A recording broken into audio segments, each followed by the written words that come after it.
ಎಲ್ಲರಿಗೂ ನಮಸ್ಕಾರ. ಕಳೆದ ಅಧಿವೇಶನದಲ್ಲಿ ನಾವು 7ನೇ ತರಗತಿ ಸಮಾಜ ವಿಜ್ಞಾನದ ಪಾರ್ಟ್ 1 ಅಲ್ಲಿ ಬರ್ತಕ್ಕಂತಹ ಕಂಟೆಂಟ್ಸ್ ಬಗ್ಗೆ ಕೇಂದ್ರ ಶಾಸಕಾಂಗ, ಕೇಂದ್ರ ಕಾರ್ಯಾಂಗ, ರಾಜ್ಯ ಶಾಸಕಾಂಗ, ರಾಜ್ಯ ಕಾರ್ಯಾಂಗ, ರಾಜ್ಯಪಾಲರು, ರಾಷ್ಟ್ರಪತಿ, ಪ್ರಧಾನಮಂತ್ರಿ, ಮುಖ್ಯಮಂತ್ರಿ, ವಿಧಾನಸಭೆ, ವಿಧಾನ ಪರಿಷತ್ತು, ಲೋಕಸಭೆ, ರಾಜ್ಯಸಭೆ ಇದೆಲ್ಲದರ ಬಗ್ಗೆ ನಾವು ಚರ್ಚೆಯನ್ನು ಮಾಡಿದ್ದೀವಿ. ಈಗ 7th ಸ್ಟ್ಯಾಂಡರ್ಡ್ ಸೋಷಿಯಲ್ ಸೈನ್ಸ್ ನ ಪಾರ್ಟ್ ನಂಬರ್ 2 ನಲ್ಲಿ ಬರ್ತಕ್ಕಂತಹ ಕಾಂಟೆಂಟ್ಸ್ ಏನಿದೆ, ನ್ಯಾಯಾಂಗ, ರಕ್ಷಣಾ ಪಡೆಗಳು, ಭಾರತ ಮತ್ತು ನೆರೆಯ ದೇಶಗಳು ಹಾಗೂ ವಿಶ್ವಸಂಸ್ಥೆ, ಈ 4 ಕಾನ್ಸೆಪ್ಟ್ಗಳು, ಪರಿಕಲ್ಪನೆಗಳು ಸೋಷಿಯಲ್ ಸೈನ್ಸ್ ಪಾರ್ಟ್ 2 ನಲ್ಲಿದೆ. ಇದರ ಬಗ್ಗೆ ಇವತ್ತಿನ ಈ ಅಧಿವೇಶನದಲ್ಲಿ ನಾವು ಚರ್ಚೆಯನ್ನ ಪ್ರಾರಂಭ ಮಾಡೋಣ.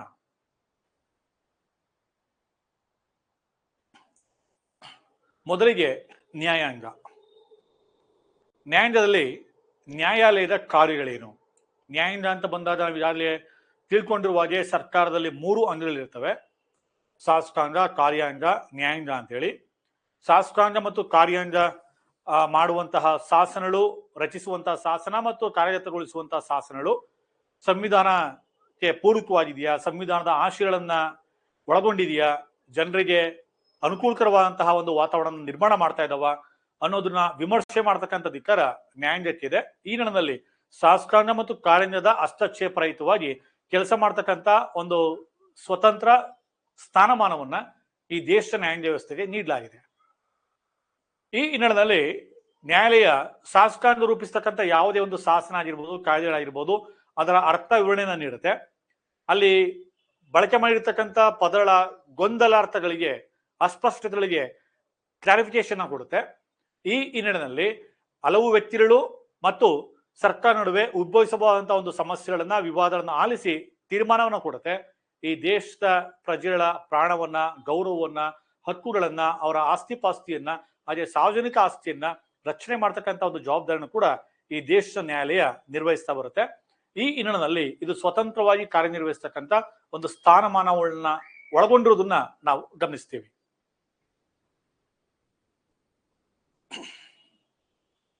ನಮ್ಮ ದೇಶದ ನ್ಯಾಯಾಂಗ ವ್ಯವಸ್ಥೆ ಹೇಗಿದೆ? ಇದನ್ನ ಕಳೆದ ಅಧಿವೇಶನದಲ್ಲಿ ನಾನು ಒಂದು ಪ್ರಸ್ತಾಪ ಮಾಡಿದ್ದೇನೆ. ಭಾರತ ನ್ಯಾಯಾಂಗ ವ್ಯವಸ್ಥೆ ಏಕೀಕೃತ ಮತ್ತು ಸ್ವತಂತ್ರ ನ್ಯಾಯಾಂಗ ವ್ಯವಸ್ಥೆ, integrated and independent judicial system ಅಂತ ಹೇಳಿ. ಏಕೀಕೃತ ವ್ಯವಸ್ಥೆ ಅಂತ ಬಂದಾಗ ಒಂದು ಏಕೀಕೃತ ಶ್ರೇಣಿಯನ್ನ ನಮ್ಮ ಭಾರತ ನ್ಯಾಯಾಂಗ ವ್ಯವಸ್ಥೆ ಒಳಗೊಂಡಿದೆ. ಅಂದ್ರೆ ಮೊದಲ ಹಂತದಲ್ಲಿ, ಅಂದ್ರೆ ದೇಶದ ಅಂತಿಮ ಅಪೀಲು ನ್ಯಾಯಾಲಯ ಅಂತೇಳಿ ಮೇಲ್ಮಟ್ಟದಲ್ಲಿ ಸರ್ವೋಚ್ಚ ನ್ಯಾಯಾಲಯ ಅಥವಾ ಸುಪ್ರೀಂ ಕೋರ್ಟ್ ನೋಡ್ತೇವೆ. ರಾಜ್ಯಗಳ ಮಟ್ಟದಲ್ಲಿ ಹೈಕೋರ್ಟ್ ಅಥವಾ ಉಚ್ಚ ನ್ಯಾಯಾಲಯವನ್ನು ನೋಡ್ತೇವೆ. ಹಾಗೆ ಜಿಲ್ಲಾ ಮಟ್ಟದಲ್ಲಿ ಜಿಲ್ಲಾ ನ್ಯಾಯಾಲಯವನ್ನು ನೋಡ್ತೇವೆ. ತಾಲೂಕು ಮಟ್ಟದಲ್ಲಿ ಮ್ಯಾಜಿಸ್ಟ್ರೇಟ್ ಕೋರ್ಟ್ಗಳನ್ನ ನೋಡ್ತೇವೆ. ಈ ರೀತಿಯ ಸ್ತರ ವಿನ್ಯಾಸ ಹೊಂದಿರತಕ್ಕಂಥ ವ್ಯವಸ್ಥೆಯನ್ನ ಏಕೀಕೃತ ವ್ಯವಸ್ಥೆ ಅಂತೇಳಿ ನಾವು ಕರೆದಿದ್ದೀವಿ. ಈ ಹಿನ್ನೆಲೆಯಲ್ಲಿ ದೇಶದ ಅಂತಿಮ ಅಪೀಲು ನ್ಯಾಯಾಲಯವಾದಂತಹ ಸರ್ವೋಚ್ಚ ನ್ಯಾಯಾಲಯ ಏನಿದೆ, ಸುಪ್ರೀಂ ಕೋರ್ಟ್ ಏನಿದೆ, ಈ ಒಂದು ಸುಪ್ರೀಂ ಕೋರ್ಟ್ಗೆ ಸಂಬಂಧಪಟ್ಟ ಹಾಗೆ ಭಾರತ ಸಂವಿಧಾನದಲ್ಲಿ ಸಂವಿಧಾನದ ವಿಧಿ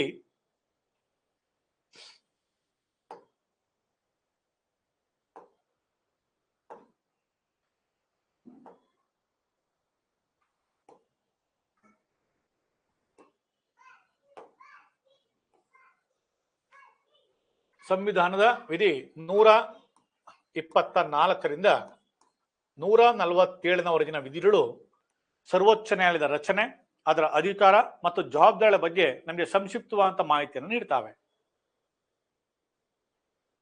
ಇಲ್ಲಿ ನಾವು ದೇಶದ ನ್ಯಾಯಾಂಗ ವ್ಯವಸ್ಥೆನ ರಚನೆ ಮಾಡಿಕೊಂಡಂತಹ ಸಂದರ್ಭದಲ್ಲಿ ಪ್ರಪಂಚದ ಹಲವಾರು ರಾಷ್ಟ್ರಗಳು ವಿಭಿನ್ನವಾದಂತಹ ಒಂದು ನ್ಯಾಯಾಂಗ ವ್ಯವಸ್ಥೆ ಹೊಂದಿದ್ದಾವೆ. ಎಕ್ಸಾಂಪಲ್ ಈಗಾಗಲೇ ಹೇಳಿದಾಗೆ ಅಮೆರಿಕ ಸಂಯುಕ್ತ ನ್ಯಾಯಾಂಗ ವ್ಯವಸ್ಥೆನ ಒಳಗೊಂಡಿದೆ. ಆದರೆ ನಮ್ಮಲ್ಲಿ ಏಕೀಕೃತ ನ್ಯಾಯಾಂಗ ವ್ಯವಸ್ಥೆ ಇದೆ. ಅಂತಿಮ ಅಪೀಲು ನ್ಯಾಯಾಲಯ ಸುಪ್ರೀಂ ಕೋರ್ಟ್ ಆಗಿದೆ. ಈ ಒಂದು ಸುಪ್ರೀಂ ಕೋರ್ಟ್ಗೆ ನ್ಯಾಯಾಧೀಶರನ್ನ ನೇಮಕ ಮಾಡತಕ್ಕಂಥ ಅಧಿಕಾರ ರಾಷ್ಟ್ರಾಧ್ಯಕ್ಷರಿಗೆ ಇದೆ. ಈಗ ಪ್ರಸ್ತುತ ಸುಪ್ರೀಂ ಕೋರ್ಟ್ ನಲ್ಲಿ 33 ಮಂದಿ ನ್ಯಾಯಾಧೀಶರು ಮತ್ತು ಒಬ್ಬರು ಮುಖ್ಯ ನ್ಯಾಯಮೂರ್ತಿ ಇದ್ದಾರೆ. 33+1 ಟೋಟಲಿ 34 ಮೆಂಬರ್ಸ್ ಅನ್ನ ಹೊಂದಿದೆ. ಇವರನ್ನ ರಾಷ್ಟ್ರಪತಿ ನೇಮಕ ಮಾಡ್ತಾರೆ 124ನೇ ವಿಧಿಯ ಅನುಗುಣವಾಗಿ. ಇಲ್ಲಿ ಸುಪ್ರೀಂ ಕೋರ್ಟ್ ನ ಮುಖ್ಯ ನ್ಯಾಯಮೂರ್ತಿಯನ್ನ ಸೇವಾ ಹಿರಿತನದ ಆಧಾರದ ಮೇಲೆ ರಾಷ್ಟ್ರಪತಿ ನೇಮಕ ಮಾಡ್ತಾರೆ. ಹಾಗೆ ಸುಪ್ರೀಂ ಕೋರ್ಟ್ ನ ಇತರೆ ನ್ಯಾಯಾಧೀಶರನ್ನ 33 ಮಂದಿ ಅದರ್ ಜಡ್ಜಸ್ ಏನಿದ್ದಾರೆ ಇವ್ರನ್ನ ನೇಮಕ ಮಾಡುವ ಮುನ್ನ ರಾಷ್ಟ್ರಪತಿ ಸುಪ್ರೀಂ ಕೋರ್ಟ್ ನ ಸಿಜೆ ಜೊತೆ ಸಮಾಲೋಚನೆ ಮಾಡಿ ನೇಮಕವನ್ನ ಮಾಡ್ತಾರೆ. ಇಲ್ಲಿ ಸುಪ್ರೀಂ ಕೋರ್ಟ್ನ ಮುಖ್ಯ ನ್ಯಾಯಮೂರ್ತಿಗೆ ಹಾಗೂ ಇತರ ನ್ಯಾಯಾಧೀಶರಿಗೆ ಪ್ರಮಾಣ ವಚನವನ್ನ ಬೋಧಿಸೋರು ಯಾರು ಅಂದ್ರೆ ಭಾರತ ದೇಶದ ರಾಷ್ಟ್ರಪತಿಗಳು. ರಾಷ್ಟ್ರಪತಿಯಿಂದ ಅವರು ಓತನ್ನ ಸ್ವೀಕಾರ ಮಾಡ್ತಾರೆ. ಹಾಗೆ ಮುಖ್ಯ ನ್ಯಾಯಮೂರ್ತಿಯನ್ನು ಒಳಗೊಂಡಂತೆ ಇತರ ನ್ಯಾಯಾಧೀಶರು ತಮ್ಮ ರಾಜೀನಾಮೆ ಪತ್ರವನ್ನ ಯಾರಿಗೆ ಸಲ್ಲಿಕೆ ಮಾಡಬೇಕು ಅಂದ್ರೆ ರಾಷ್ಟ್ರಪತಿಗೆ ರಾಜೀನಾಮೆ ಪತ್ರವನ್ನು ಕೊಡಬೇಕು. ಈ ನಮ್ಮ ದೇಶದ ಸರ್ವೋಚ್ಚ ನ್ಯಾಯಾಲಯ ಸುಪ್ರೀಂ ಕೋರ್ಟ್ ಯಾವಾಗ ಸ್ಥಾಪನೆ ಆಯಿತು ಅಂತಂದ್ರೆ ಜನವರಿ 24, 1950ರಲ್ಲಿ ಸ್ಥಾಪನೆ ಆಯ್ದನ್ನ ನಾವು ಗಮನಿಸ್ತೀವಿ. ಹಾಗೆ ಸ್ವತಂತ್ರ ಪೂರ್ವದಲ್ಲಿ ಬ್ರಿಟಿಷ್ ಆಡಳಿತಾವಸ್ಥೆಯಲ್ಲಿ 1773 ರೆಗ್ಯುಲೇಟಿಂಗ್ ಕಾಯ್ ಏನಿದೆ ಅದು ಕಲ್ಕತ್ತಾದಲ್ಲಿ ಸುಪ್ರೀಂ ಕೋರ್ಟ್ ಅನ್ನು ಸ್ಥಾಪನೆ ಮಾಡಬೇಕು ಅಂತ ಶಿಫಾರಸು ಮಾಡ್ತು. ಆ ಪ್ರಕಾರವಾಗಿ ಅವತ್ತಿನ ಕಾಲಕ್ಕೆ ಸ್ವಾತಂತ್ರ್ಯ ಪೂರ್ವದಲ್ಲಿ 1774ರಲ್ಲಿ ಕಲ್ಕತ್ತಾದಲ್ಲಿ ಸುಪ್ರೀಂ ಕೋರ್ಟ್ ಸ್ಥಾಪನೆ ಆಯಿತು.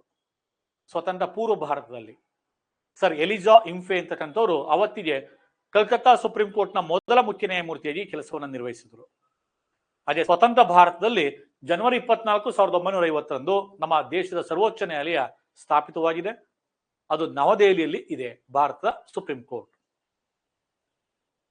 ಈ ಒಂದು ಸುಪ್ರೀಂ ಕೋರ್ಟ್ಗೆ ನ್ಯಾಯಾಧೀಶರಾಗಬೇಕಾದ್ರೆ ಏನೆಲ್ಲ ಅರ್ಹತೆಗಳನ್ನು ಒಳಗೊಂಡಿರಬೇಕು ಅಂತ ಬಂದಾಗ ಆತ ಭಾರತದ ಪ್ರಜೆಯಾಗಿರಬೇಕು.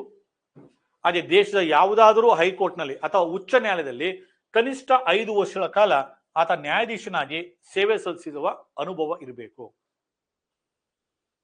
ಅಥವಾ ದೇಶದ ಯಾವುದೇ ಒಂದು ನ್ಯಾಯಾಲಯದಲ್ಲಿ, ಉಚ್ಚ ನ್ಯಾಯಾಲಯದಲ್ಲಿ, ಹೈಕೋರ್ಟ್ನಲ್ಲಿ ಕನಿಷ್ಠ 10 ವರ್ಷಗಳ ಕಾಲ ನ್ಯಾಯವಾದಿಯಾಗಿ, ವಕೀಲನಾಗಿ ಸೇವೆ ಸಲ್ಲಿಸಿರುವಂತ ಅನುಭವ ಇರಬೇಕು. ಅಥವಾ ರಾಷ್ಟ್ರಾಧ್ಯಕ್ಷರ ದೃಷ್ಟಿಯಲ್ಲಿ ಆತ ಪ್ರಸಿದ್ಧ ನ್ಯಾಯವಾದಿ ಅಂತೇಳಿ ಅನ್ಸ್ಕೊಂಡಿರ್ಬೇಕು. ಕಾನೂನು ಬಗ್ಗೆ ಆಳುವಂತ ಜ್ಞಾನವನ್ನ, ಪಾಂಡಿತ್ಯವನ್ನ ಪಡೆದಿದ್ದಾನೆ, ಎಮಿನೆಂಟ್ ಲಾ ಪರ್ಸನ್ ಅಂತಕ್ಕಂಥ ಒಂದು ಭಾವನೆ ರಾಷ್ಟ್ರಾಧ್ಯಕ್ಷರಿಗೆ ಬಂದಾಗಲೂ ಕೂಡ ಅವನ ನೇಮಕ ಮಾಡಲಿಕ್ಕೆ ಅವಕಾಶ ಇದೆ. ಈ ಹಿನ್ನೆಲೆಯಲ್ಲಿ ಕಳೆದ ಹಿಂದೆ ಇಂದು ಮಲ್ಹೋತ್ರಾ ಅಂತಕ್ಕಂಥವ್ರನ್ನ ರಾಷ್ಟ್ರಾಧ್ಯಕ್ಷರು ಈ ಒಂದು ಆಧಾರದ ಮೇಲೆ ಸುಪ್ರೀಂ ಕೋರ್ಟ್ನ ನ್ಯಾಯಾಧೀಶರಾಗಿ ನೇಮಕ ಮಾಡಿರೋದನ್ನ ನಾವು ಗಮನಿಸ್ತೀವಿ. ಹೀಗೆ ನ್ಯಾಯಾಧೀಶರಾಗಿ ರಾಷ್ಟ್ರಾಧ್ಯಕ್ಷರನ್ನ ನೇಮಕ ಆದ್ಮೇಲೆ ರಾಷ್ಟ್ರಪತಿಯಿಂದ ಓತನ್ನ ಪಡೆದ ನಂತರ ಸುಪ್ರೀಂ ಕೋರ್ಟ್ನ ಮುಖ್ಯ ನ್ಯಾಯಮೂರ್ತಿ ಆಗ್ಲಿ ಅಥವಾ ಇತರ ನ್ಯಾಯಾಧೀಶರಾಗ್ಲಿ ಅವರ ವಯೋನಿವೃತ್ತಿ, ಅವರ ನಿವೃತ್ತಿ ವಯಸ್ಸು ಎಷ್ಟು ವರ್ಷ ಅಂದ್ರೆ 65 ವರ್ಷ. 65 ವರ್ಷಕ್ಕೆ ಅವರು ನಿವೃತ್ತಿನ ಪಡಿತಾರೆ. ಇಲ್ಲಿ ನಿವೃತ್ತಿಯಾದ ನಂತರ ಸುಪ್ರೀಂ ಕೋರ್ಟ್ ನ್ಯಾಯಾಧೀಶನೊಬ್ಬ ನಿವೃತ್ತಿಯಾದ ನಂತರ ಯಾವುದೇ ಸುಪ್ರೀಂ ಕೋರ್ಟ್ನಲ್ಲಾಗ್ಲಿ, ಹೈಕೋರ್ಟ್ನಲ್ಲಾಗ್ಲಿ ಅಥವಾ ಇದರ ಯಾವುದೇ ಪ್ರಾಧಿಕಾರಗಳಲ್ಲಾಗಲಿ ವಕೀಲ ವೃತ್ತಿಯನ್ನು ಮಾಡ್ಲಿಕ್ಕೆ ಅವಕಾಶ ಇಲ್ಲ.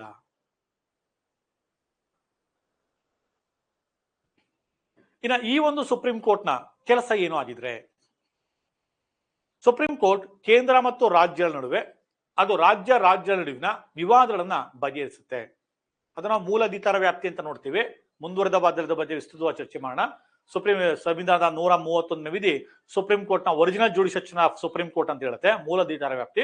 ಆ ಮೂಲಾಧಿಕಾರ ವ್ಯಾಪ್ತಿಯಲ್ಲಿ ಬರುತ್ತೆ ಕೇಂದ್ರ ಮತ್ತು ರಾಜ್ಯ ಮತ್ತು ರಾಜ್ಯಗಳ ನಡುವಿನ ವಿವಾದಗಳನ್ನ ಎಲ್ಲವೂ ಕೂಡ ಮೂಲಾಧಿಕಾರ ವ್ಯಾಪ್ತಿಯಲ್ಲಿ ಬರ್ತಾವೆ. ಆದ್ರೆ ಇದರಲ್ಲಿ ಅಂತಾರಾಜ್ಯ ಜಲ ವಿವಾದ ಮೂಲಾಧಿಕಾರ ವ್ಯಾಪ್ತಿಗೆ ಒಳಪಡೋದಿಲ್ಲ. ಈ ನಿಟ್ಟಿನಲ್ಲಿ ಕೇಂದ್ರ ಮತ್ತು ರಾಜ್ಯ ನಡುವಿನ ವಿವಾದಗಳನ್ನ ಬಗೆಹರಿಸುವಂತಹ ಒಂದು ಅಧಿಕಾರ ಯಾರಿಗಿದೆ ಅಂದ್ರೆ ಸುಪ್ರೀಂ ಕೋರ್ಟ್ಗೆ ಇದೆ. ಹಾಗೆ ಪ್ರಜೆಗಳ ಮೂಲಭೂತ ಹಕ್ಕುಗಳನ್ನ ರಕ್ಷಣೆ ಮಾಡ್ತಕ್ಕಂಥದ್ದು, ರಕ್ಷಣೆಗೆ ಸಂಬಂಧಿಸಿದಂತೆ ವಿವಿಧ ರಿಟ್ಗಳನ್ನ ಹೊರಡಿಸುವಂತ ಅಧಿಕಾರ ಕೂಡ ಸುಪ್ರೀಂ ಕೋರ್ಟ್ಗೆ ಇದೆ. ಹಲವಾರು ಎಕ್ಸಾಂಪಲ್ ಕೇಳಿದಾನೆ. ರಿಟ್ಗಳನ್ನ ಹೊರಡಿಸುವ ಅಧಿಕಾರವಿರುವುದು ಸುಪ್ರೀಂ ಕೋರ್ಟ್ ಮತ್ತು ಸ್ಟೇಟ್ ಹೈಕೋರ್ಟ್ಸ್ ಅನ್ನು ಹೊರತುಪಡಿಸಿ ಯಾವುದೇ ಜಿಲ್ಲಾ ಮಟ್ಟದ ನ್ಯಾಯಾಲಯಗಳಿಗೆ, ಅಧೀನ ನ್ಯಾಯಾಲಯಗಳಿಗೆ ರಿಟ್ ಹೊರಡಿಸುವ ಅಧಿಕಾರ ಇಲ್ಲ. ಹಾಗೆಯೇ ಮೂಲಭೂತ ಹಕ್ಕುಗಳ ಸಂರಕ್ಷಕ ಯಾರು ಅಂತ ಬಂದಾಗಲೂ ಕೂಡ ಸುಪ್ರೀಂ ಕೋರ್ಟ್ ಅಂತೇಳಿ ನಾವು ತಿಳ್ಕೊತೇವೆ. ಈ ಹಿನ್ನೆಲೆಯಲ್ಲಿ ಪ್ರಜೆಗಳ ಮೂಲಭೂತ ಹಕ್ಕುಗಳ ರಕ್ಷಣೆಗೆ ಸಂಬಂಧಿಸಿದಂತೆ 5 ವಿವಿಧ ಬಗೆಯ ರಿಟ್ಗಳನ್ನ ಹೊರಡಿಸೋದಕ್ಕೆ ಅವಕಾಶ ಇದೆ. ಯಾವುದೇ ಒಬ್ಬ ನಾಗರಿಕ, ಈ ದೇಶದ ಪ್ರಜೆ ತನ್ನ ಮೂಲಭೂತ ಹಕ್ಕುಗಳಿಗೆ ಚ್ಯುತಿ ಬಂದಿದೆ, ಎನಿ ಪರ್ಸನ್ ಆಗಿರ್ಬೋದು, ಗವರ್ಮೆಂಟ್ ಆಗಿರ್ಬೋದು, ಆರ್ಗನೈಸೇಷನ್ ಆಗಿರ್ಬೋದು, ಇನ್ಸ್ಟಿಟ್ಯೂಟ್ ಆಗಿರ್ಬೋದು, ಯಾವುದಾದ್ರೂ ಒಂದು ಕಡೆಯಿಂದ ಮೂಲದಿಂದ ತನ್ನ ಮೂಲಭೂತ ಹಕ್ಕಿಗೆ ಚ್ಯುತಿ ಬಂದಿದೆ ಅಂತ ಬಂದಾಗ ಸರ್ವೋಚ್ಚ ನ್ಯಾಯಾಲಯದಲ್ಲೂ ಅಪೀಲು ಸಲ್ಲಿಸಬಹುದು, ರಾಜ್ಯ ಹೈಕೋರ್ಟ್ನಲ್ಲೂ ಕೂಡ ಅಪೀಲು ಸಲ್ಲಿಸೋದಕ್ಕೆ ಅವಕಾಶ ಇದೆ. ಈ ನಿಟ್ಟಿನಲ್ಲಿ ಸುಪ್ರೀಂ ಕೋರ್ಟ್ 5 ವಿವಿಧ ಬಗೆಯ ರಿಟ್ಗಳನ್ನು ಹೊರಡಿಸೋದಕ್ಕೆ ಅವಕಾಶ ಇದೆ.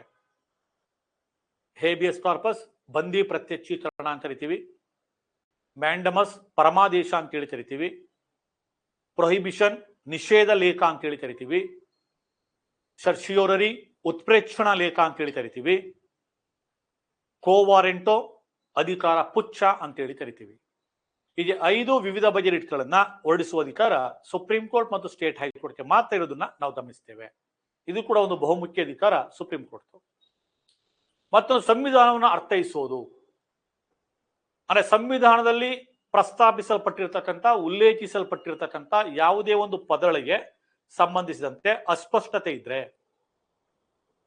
ಗೊಂದಲ ಇದ್ರೆ ಅದನ್ನು ನಿವಾರಿಸ್ತಕ್ಕಂಥ ಆ ಪದಕ್ಕೆ ಸೂಕ್ತ ಅರ್ಥವಿವರಣೆ ನೀಡತಕ್ಕಂಥ ಅಂತಿಮ ಅಧಿಕಾರ, ಸಂವಿಧಾನಕ್ಕೆ ಅರ್ಥವಿವರಣೆ ನೀಡುವ ಅಂತಿಮ ಅಧಿಕಾರ ಇರತಕ್ಕಂಥದ್ದು ಕೇವಲ ಸರ್ವೋಚ್ಚ ನ್ಯಾಯಾಲಯಕ್ಕೆ, ಸುಪ್ರೀಂ ಕೋರ್ಟ್ಗೆ ಮಾತ್ರ.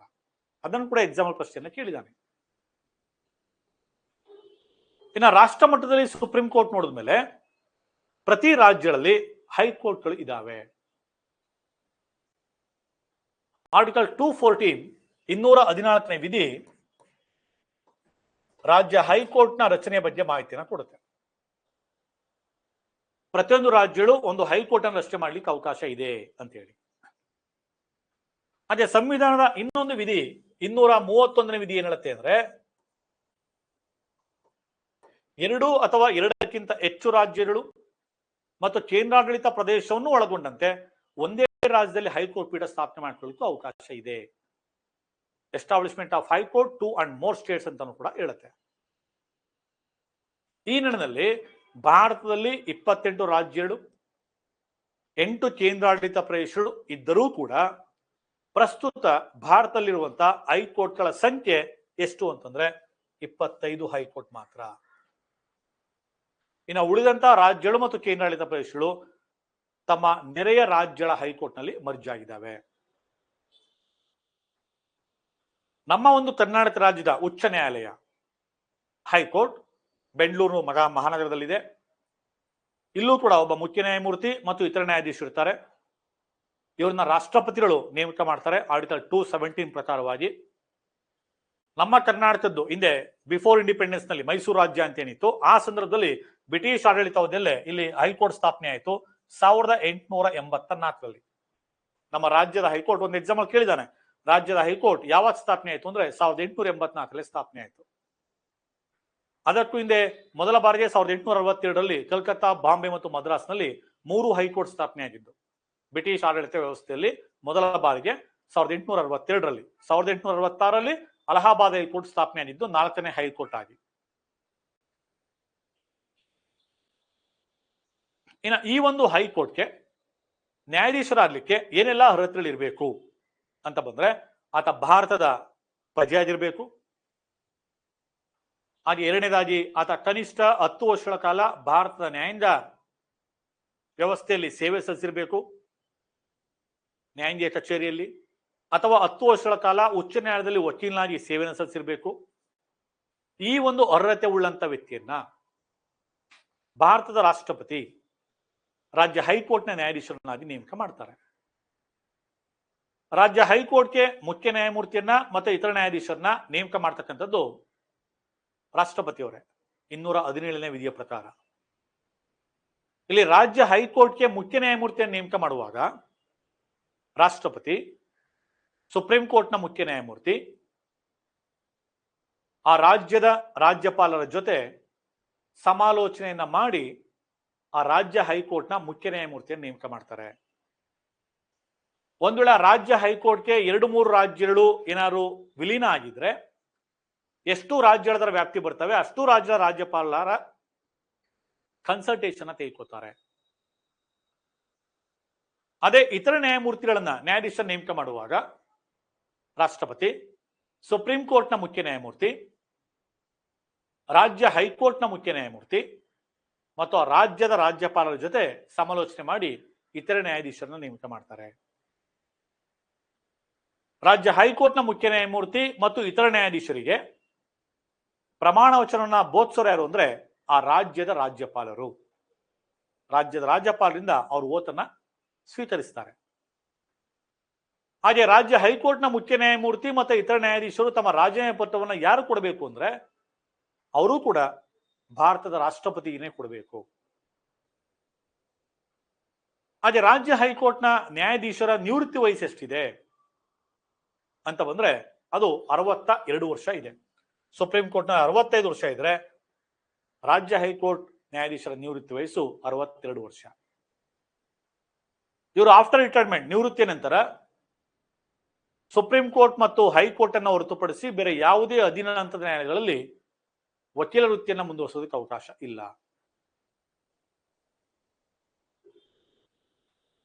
ಇನ್ನು ಮೂರನೇ ಹಂತ ಅಧೀನ ನ್ಯಾಯಾಲಯಗಳು, ಸಬಾರ್ಡಿನೇಟ್ ಕೋರ್ಟ್ಸ್. ಭಾರತದ ನ್ಯಾಯಾಂಗ ವ್ಯವಸ್ಥೆಯಲ್ಲಿ ಅಂತಿಮ ಅಪೀಲು ನ್ಯಾಯಾಲಯ ಸುಪ್ರೀಂ ಕೋರ್ಟ್ ಆದ್ರೆ, ರಾಜ್ಯ ಮಟ್ಟದಲ್ಲಿ ಉಚ್ಚ ನ್ಯಾಯಾಲಯ ಆದ್ರೆ, ಜಿಲ್ಲಾ ಮಟ್ಟದಲ್ಲಿ ಜಿಲ್ಲಾ ನ್ಯಾಯಾಲಯಗಳಿದ್ದಾವೆ, ಅದು ತಾಲೂಕು ಮಟ್ಟದಲ್ಲಿ ತಾಲೂಕು ನ್ಯಾಯಾಲಯಗಳಿದ್ದಾವೆ, ನಗರ ಮಟ್ಟದಲ್ಲಿ ನಗರ ನ್ಯಾಯಾಲಯ ಇದಾವೆ. ಇವೆಲ್ಲವನ್ನು ಕೂಡ ನಾವು ಅಧೀನ ನ್ಯಾಯಾಲಯಗಳು, ಸಬಾರ್ಡಿನೇಟ್ ಕೋರ್ಟ್ಸ್ ಅಂತ ಹೇಳಿ ಕರಿತೀವಿ. ಅವರದ್ದು ತಮ್ಮ ಒಂದು ಕಾರ್ಯವ್ಯಾಪ್ತಿ ಚೌಕಟ್ಟನ್ನು ನಿಗದಿ ಮಾಡಿದ್ದಾರೆ. ಆ ಒಂದು ಕಾರ್ಯವ್ಯಾಪ್ತಿ ಚೌಕಟ್ಟಿನ ಒಳಗಡೆ ಆ ಅಧೀನ ನ್ಯಾಯಾಲಯಗಳು, ಜಿಲ್ಲಾ ತಾಲೂಕು ಮಟ್ಟದ ನ್ಯಾಯಾಲಯಗಳು ತಮ್ಮ ಕರ್ತವ್ಯವನ್ನು ನಿರ್ವಹಿಸಬೇಕಾಗಿದೆ.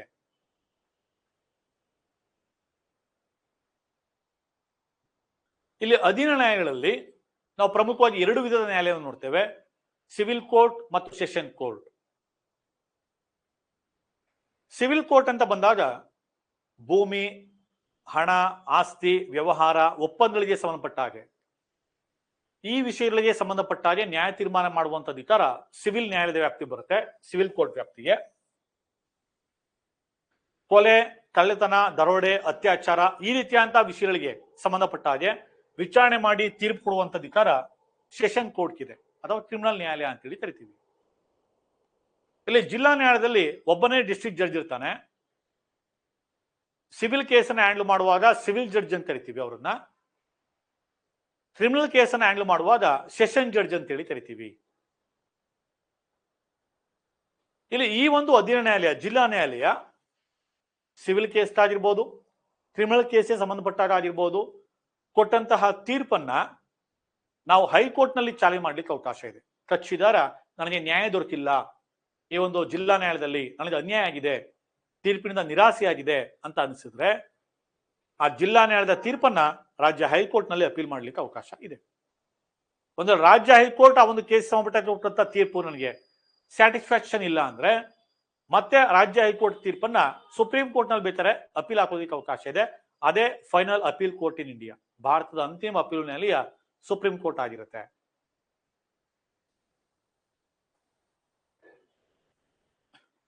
ಇನ್ನು ಮತ್ತೊಂದು ಪರಿಕಲ್ಪನೆ ಲೋಕ್ ಅದಾಲತ್ ಅಥವಾ ಜನತಾ ನ್ಯಾಯಾಲಯ. ಜನರ ಬಳಿಗೆ ನ್ಯಾಯಾಲಯವನ್ನ ಕೊಂಡೊಯ್ತಕ್ಕಂಥದ್ದು.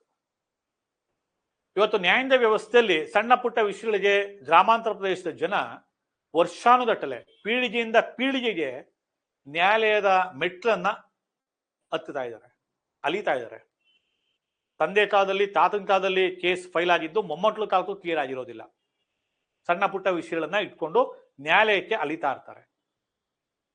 ಇಂತಹ ಸಂದರ್ಭಗಳಲ್ಲಿ ಜನರಿಗೆ ಶೀಘ್ರವಾಗಿ ನ್ಯಾಯದಾನವನ್ನು ಕೊಡಬೇಕು, ಜನರ ಬಳಿಗೆ ನ್ಯಾಯವನ್ನು ತೆಗೆದುಕೊಂಡು ಹೋಗ್ಬೇಕು ಅಂತಕ್ಕಂಥ ವಿನೂತನ ಪ್ರಯೋಗವೇ ಲೋಕ ಅದಾಲತ್ ಅಥವಾ ಜನತಾ ನ್ಯಾಯಾಲಯದ ಪರಿಕಲ್ಪನೆ. ಇದರಿಂದ ಜನರ ಖರ್ಚು ವೆಚ್ಚವೂ ಕೂಡ ಉಳಿಯುತ್ತೆ, ಅವರ ಶ್ರಮ ಉಳಿಯುತ್ತೆ, ಸಮಯ ಉಳಿಯುತ್ತೆ. ಕಡಿಮೆ ಸಮಯದಲ್ಲಿ ಸಣ್ಣ ಪುಟ್ಟ ವ್ಯಾಜ್ಯಗಳನ್ನ ಆ ಸ್ಥಳದಲ್ಲೇ ನಾವು ಬಗೆಹರಿಸೋದ್ರಿಂದಾಗಿ ಅವ್ರಿಗೆ ತೀರ್ಪನ್ನ ನಾವು ಕೊಡಬಹುದು, ನ್ಯಾಯಾಂಗ ವ್ಯವಸ್ಥೆ ನಂಬಿಕೆಯನ್ನ ತರಿಸಬಹುದು ಅಂತೇಳಿ ಈ ಲೋಕ್ ಅದಾಲತ್ ಅಂತ ಕಾನ್ಸೆಪ್ಟ್ ಅನ್ನ ಮೊದಲಿಗೆ ಗುಜರಾತ್ ನಲ್ಲಿ ಪ್ರಾರಂಭ ಮಾಡಿದ್ರು 1982 ನಲ್ಲಿ. ಆನಂತರ 1987ರಲ್ಲಿ ಕರ್ನಾಟಕದಲ್ಲೂ ಕೂಡ ಈ ಒಂದು ಪರಿಕಲ್ಪನೆ ಪ್ರಾರಂಭ ಆಯಿತು, ಜನತಾ ನ್ಯಾಯಾಲಯ, ಲೋಕ್ ಅದಾಲತ್ ಅಂತಕ್ಕಂಥದ್ದು. ಇಲ್ಲಿ ಇಬ್ರು ಸಂಧಾನಕಾರರು ಈ ಒಂದು ಲೋಕ್ ಅದಾಲತ್ ಕಾನ್ಸೆಪ್ಟ್ ನಲ್ಲಿ. ಅದು ಸಿಟ್ಟಿಂಗ್ ಜಡ್ಜ್ ಆಗಿರ್ಬೋದು, ರಿಟೈರ್ಡ್ ಜಡ್ಜ್ ಆಗಿರ್ಬೋದು ಒಬ್ರು, ಇನ್ನೊಬ್ರು ಕಾನೂನು ಬಗ್ಗೆ ಅರಿವುಳ್ಳಂತಹ ಸಾಮಾಜಿಕ ಸೇವಾ ಆಸಕ್ತರಿರ್ತಾರೆ, ಸೋಷಿಯಲ್ ವರ್ಕರು. ಈ ಸಂದರ್ಭದಲ್ಲಿ ಇಬ್ಬರು ಕಕ್ಷಿದಾರನ ಕೂರಿಸಿ ಅವರ ಸಮಸ್ಯೆನ ಕೇಳಿ ಆನಂತರ ಅವರ ಮುಂದೆ ತೀರ್ಮಾನವನ್ನ ಪ್ರಕಟ ಮಾಡ್ತಾರೆ, ಇಬ್ಬರ ನಡುವೆ ಸಂಧಾನವನ್ನ ಮಾಡಿಸ್ತಾರೆ. ಲೋಕ್ ಅದಾಲತ್ನಲ್ಲಿ ಒಂದು ಬಾರಿ ತೀರ್ಮಾನ ಕೈಗೊಂಡು ಇವರು ಒಪ್ಕೊಂಡ್ಮೇಲೆ ಆ ತೀರ್ಪನ್ನ ಮತ್ತೆ ಮೇಲ್ಮಟ್ಟದ ಯಾವುದೇ ನ್ಯಾಯಾಲಯದಲ್ಲಿ ಪ್ರಶ್ನೆ ಮಾಡ್ಲಿಕ್ಕೆ ಅವಕಾಶ ಇಲ್ಲ. ಇದು ಈಗಾಗಲೇ ಹಲವಾರು ಎಕ್ಸಾಮ್ ಪ್ರಶ್ನೆ ಕೇಳಿದಾನೆ. ಲೋಕ ಅದಾಲತ್ನ ಒಂದು ತೀರ್ಪನ್ನ ಮೇಲ್ಮನವಿ ಸಲ್ಲಿಸಬಹುದೇ, ಅಪೀಲ್ ಹಾಕ್ಬೋದೇ ಅಂತ ಅವಕಾಶ ಇಲ್ಲ. ಒಂದು ಸಿವಿಲ್ ನ್ಯಾಯಾಲಯ ಕೊಡುವಷ್ಟೇ ತೀರ್ಪಿನ ಮಹತ್ವ ಲೋಕ ಅದಾಲತ್ ಅಥವಾ ಜನತಾ ನ್ಯಾಯಾಲಯ ನೀಡುವ ತೀರ್ಪಿಗೆ ಸಮವಾಗಿರುತ್ತೆ. ಅದರಿಂದಾಗಿ ಲೋಕ ಅದಾಲತ್ನಲ್ಲಿ ಕೊಟ್ಟಂತ ತೀರ್ಪಿನ ವಿರುದ್ಧ ಮೇಲ್ಮನವಿ ಸಲ್ಲಿಕೆಗೆ ಅವಕಾಶ ಇರೋದಿಲ್ಲ. ಇಲ್ಲಿ ಭೂ ಸ್ವಾಧೀನಕ್ಕೆ ಸಂಬಂಧಪಟ್ಟಂತ ವಿಷಯಗಳು, ಚೆಕ್ ಬೌನ್ಸ್ ಪ್ರಕರಣಗಳು, ಹಾಗೆ ಮೋಟಾರ್ ಆಕ್ಸಿಡೆಂಟ್ ನಲ್ಲಿ ಮೇಜರ್ ಇಂಜುರೀಸ್ ಆಗಿರೋದು, ಹಾಗೆ ಡೆತ್ ಆಗಿರತಕ್ಕಂಥ ಕೇಸು ಪರಿಹಾರಕ್ಕೆ ಸಂಬಂಧಪಟ್ಟ ದಾಖಲಾಗಿರತಕ್ಕಂಥದ್ದು, ಲೇಬರ್ ಪ್ರಾಬ್ಲಮ್ಸು, ಕಾರ್ಮಿಕರ ಸಮಸ್ಯೆಗಳು, ಗ್ರಾಹಕ ಸಮಸ್ಯೆಗಳು, ಇಂತಹ ವಿಷಯಗಳೆಲ್ಲವನ್ನೂ ಕೂಡ ಲೋಕ ಅದಾಲತ್ ವ್ಯಾಪ್ತಿಯಲ್ಲಿ ಬಗೆಹರಿಸೋದಕ್ಕೆ ಅವಕಾಶ ಇದೆ. ಈ ನಿಟ್ಟಿನಲ್ಲಿ ಕಡಿಮೆ ಸಮಯದಲ್ಲಿ, ಕಡಿಮೆ ವೆಚ್ಚದಲ್ಲಿ ಶೀಘ್ರವಾಗಿ ನ್ಯಾಯದಾನವನ್ನು ಪಡ್ಕೊಳ್ಳೋದ್ರ ಮುಖಾಂತರವಾಗಿ ಆ ಕೋರ್ಟ್ನಲ್ಲಿ ಇರತಕ್ಕಂಥ ಪೆಂಡಿಂಗ್ ಕೇಸ್ನ ಪ್ರಮಾಣವನ್ನು ಕಡಿಮೆ ಮಾಡಬಹುದು, ಅನವಶ್ಯಕವಾಗಿ ಜನರು ನ್ಯಾಯಾಲಯದ ಮೆಟ್ಟಿಲನ್ನು ಹತ್ತೋದನ್ನು ಕೂಡ ತಪ್ಪಿಸಬಹುದು ಅನ್ನೋದೇ ಈ ಒಂದು ಜನತಾ ನ್ಯಾಯಾಲಯದ ಮೂಲ ಉದ್ದೇಶ.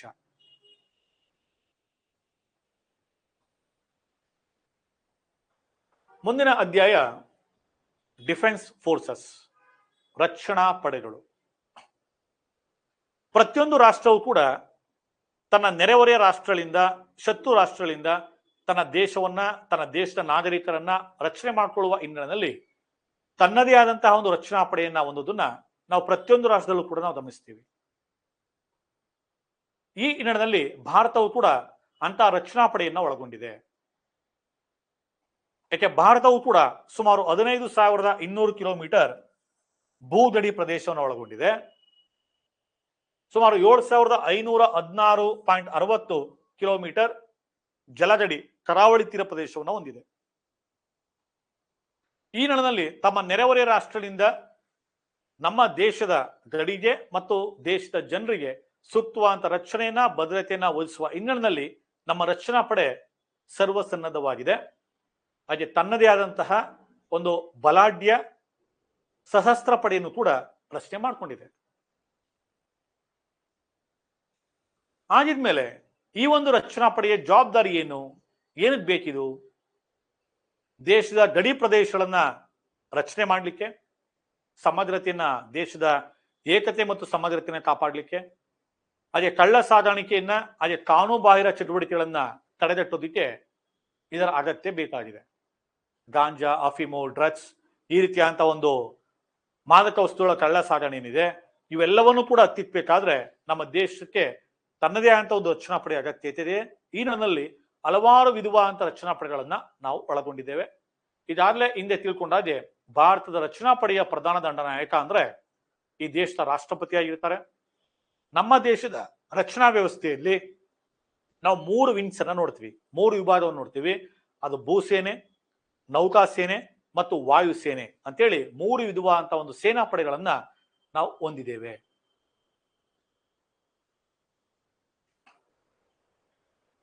ಈ ರಕ್ಷಣಾ ಪಡೆಗೆ ಸಂಬಂಧಪಟ್ಟ ಹಾಗೆ ಆಯ್ಕೆಯಾಗುವಂತಹ ಅಭ್ಯರ್ಥಿಗಳಿಗೆ ಸೂಕ್ತವಾದಂತಹ ಒಂದು ತರಬೇತಿಯನ್ನ, ಮಾರ್ಗದರ್ಶನವನ್ನ ಕೊಡ್ಲಿಕ್ಕೆ ಅಂತೇಳಿ ಹಲವಾರು ಟ್ರೈನಿಂಗ್ ಇನ್ಸ್ಟಿಟ್ಯೂಟ್ಗಳನ್ನ ಸ್ಥಾಪನೆ ಮಾಡಿದ್ದಾರೆ. ಉದಾಹರಣೆಗೆ ನ್ಯಾಷನಲ್ ಡಿಫೆನ್ಸ್ ಕಾಲೇಜ್, ರಾಷ್ಟ್ರೀಯ ರಕ್ಷಣಾ ಕಾಲೇಜು ಅಂತೇಳಿ ನವದೆಹಲಿಯಲ್ಲಿದೆ. ರಕ್ಷಣಾ ಸೇವಾ ಸಿಬ್ಬಂದಿ ತರಬೇತಿ ಕೇಂದ್ರ ಅಂತೇಳಿ ತಮಿಳುನಾಡಿನ ಊಟಿ ಉದಕಮಂಡಲದಲ್ಲಿದೆ. ಹಾಗೆ ಭಾರತೀಯ military academy, Indian military academy ಉತ್ತರಾಖಂಡದ ಡೆಹ್ರಾಡೂನ್ನಲ್ಲಿದೆ. ನ್ಯಾಷನಲ್ ಡಿಫೆನ್ಸ್ ಅಕಾಡೆಮಿ, ರಾಷ್ಟ್ರೀಯ ರಕ್ಷಣಾ ಅಕಾಡೆಮಿ ಮಹಾರಾಷ್ಟ್ರದ ಖಡಕ್ವಾಸ್ಲಾದಲ್ಲಿದೆ. ಇವು ಕೂಡ ಎಕ್ಸಾಮ್ ಅಲ್ಲಿ ಮ್ಯಾಥ್ಯೂ ಫಾಲೋಯಿಂಗ್ ಗ್ರೂಪ್ ಕೂಡ ಪ್ರಶ್ನೆ ಕೇಳಿದಾನೆ, ನೇರವಾಗಿ ಕೂಡ ಪ್ರಶ್ನೆ ಕೇಳಿದಾನೆ. ಹೀಗೆ ಹಲವಾರು ರೀತಿಯಾದಂತಹ ರಕ್ಷಣಾ ಪಡೆಗಳ ವಿವಿಧ ಅಂಗಗಳಿಗೆ ತರಬೇತಿಯನ್ನು ಕೊಡ್ಲಿಕ್ಕೆ ತರಬೇತಿ ಕೇಂದ್ರಗಳನ್ನು ಕೂಡ ಸ್ಥಾಪನೆ ಮಾಡಿದ್ದಾರೆ. ಇನ್ನು ನಮ್ಮಲ್ಲಿ ಇದಾದ ನಾವು ಹೇಳಿದ 3 ಸೇನೆ ಇದೆ, ಭೂಸೇನೆ, ವಾಯುಸೇನೆ, ನೌಕಾಸೇನೆ ಅಂತ. ಆ ಭೂಸೇನೆ ರಚನೆ ಯಾವ ರೀತಿ ಇದೆ? ನಮ್ಮಲ್ಲಿರ್ತಕ್ಕಂಥ ಒಂದು ಲ್ಯಾಂಡ್ ಆರ್ಮಿ ಏನಿದೆ, ಭೂಸೇನೆ ಪ್ರಪಂಚದಲ್ಲೇ 2ನೇ ಅತಿ ದೊಡ್ಡ ಭೂಸೇನಾ ಪಡೆಯಾಗಿದೆ. ಪ್ರಪಂಚದ ವಿವಿಧ ರಾಷ್ಟ್ರಗಳ ಭೂಸೇನಾ ಪಡೆಯನ್ನು ನಾವು ಅವಲೋಕನ ಮಾಡಿದಾಗ 2ನೇ ಅತಿ ದೊಡ್ಡ ಭೂಸೇನೆ ಹೊಂದಿರತಕ್ಕಂಥ ರಾಷ್ಟ್ರ ಭಾರತ ಆಗಿದೆ. ಆ ಭೂಸೇನೆಯಲ್ಲಿ ಪದಾತಿ ದಳ ಇರುತ್ತೆ, ಅಂದ್ರೆ ಸೈನಿಕರ ದಳ, ಅಶ್ವದಳ ಇರುತ್ತೆ, ಫಿರಂಗಿ ದಳ ಇರುತ್ತೆ, ಒಂಟೆ ದಳ ಇರುತ್ತೆ, ಯುದ್ಧ ಟ್ಯಾಂಕರ್ಗಳು ಕೂಡ ಇರ್ತವೆ. ಇವೆಲ್ಲವೂ ಕೂಡ ಭೂಸೇನೆ ವ್ಯಾಪ್ತಿಗೆ ಬರ್ತವೆ. ಆ ಭೂಸೇನೆಯ ಮುಖ್ಯಸ್ಥರನ್ನ ನಾವು ಜನರಲ್ ಅಂತೇಳಿ ಕರಿತೀವಿ. ಆ ಜನರಲ್ ಅನ್ನ ರಾಷ್ಟ್ರಪತಿಯವರು ನೇಮಕ ಮಾಡ್ತಾರೆ. ಇವರು ಆ ಸಮಸ್ತ ಈ ಭೂಸೇನೆಯ ಸಂಪೂರ್ಣ ನಿಯಂತ್ರಣವನ್ನ ಸಾಧಿಸುವಂತಹ, ಆ ಭೂಸೇನೆಗೆ ಕಾಲ ಕಾಲಕ್ಕೆ ಸೂಕ್ತ ಸಲಹೆ ಮಾರ್ಗದರ್ಶನ ನೀಡತಕ್ಕಂಥ ಅಧಿಕಾರಣ ಹೊಂದಿದ್ದಾರೆ. ನವದೆಹಲಿಯಲ್ಲಿ ಈ ಭೂಸೇನೆಯ ಪ್ರಧಾನ ಕಚೇರಿ ಇರೋದನ್ನ, ಹೆಡ್ ಆಫೀಸ್ ಇರೋದನ್ನ ನಾವು ಗಮನಿಸ್ತೀವಿ. ಹಾಗೆ ಮತ್ತೊಂದು ಸೇನಾಪಡೆಯ ವಿಧ ಭಾರತೀಯ ನೌಕಾಪಡೆ, ಇಂಡಿಯನ್ ನೇವಿ. ಇದಾಗಿ ಹೇಳಿದ್ವಿ ನಾವು 7516 ಕಿಲೋಮೀಟರ್ ಕರಾವಳಿ ತೀರವನ್ನು ನಾವು ಹೊಂದಿದ್ದೀವಿ. ಕೋಸ್ಟಲ್ ಏರಿಯಾ ಇದೆ ನಮ್ಮ ದೇಶಕ್ಕೆ. ಯಾಕೆ ಬೇಸ್ದಲ್ಲಿ ನಮ್ಮದು ಪರ್ಯಾಯ ದ್ವೀಪ ರಾಷ್ಟ್ರ, 3 ಕಡೆ ನೀರಿದೆ, 1 ಕಡೆ ಭೂಮಿ ಇರತಕ್ಕಂಥದ್ದು.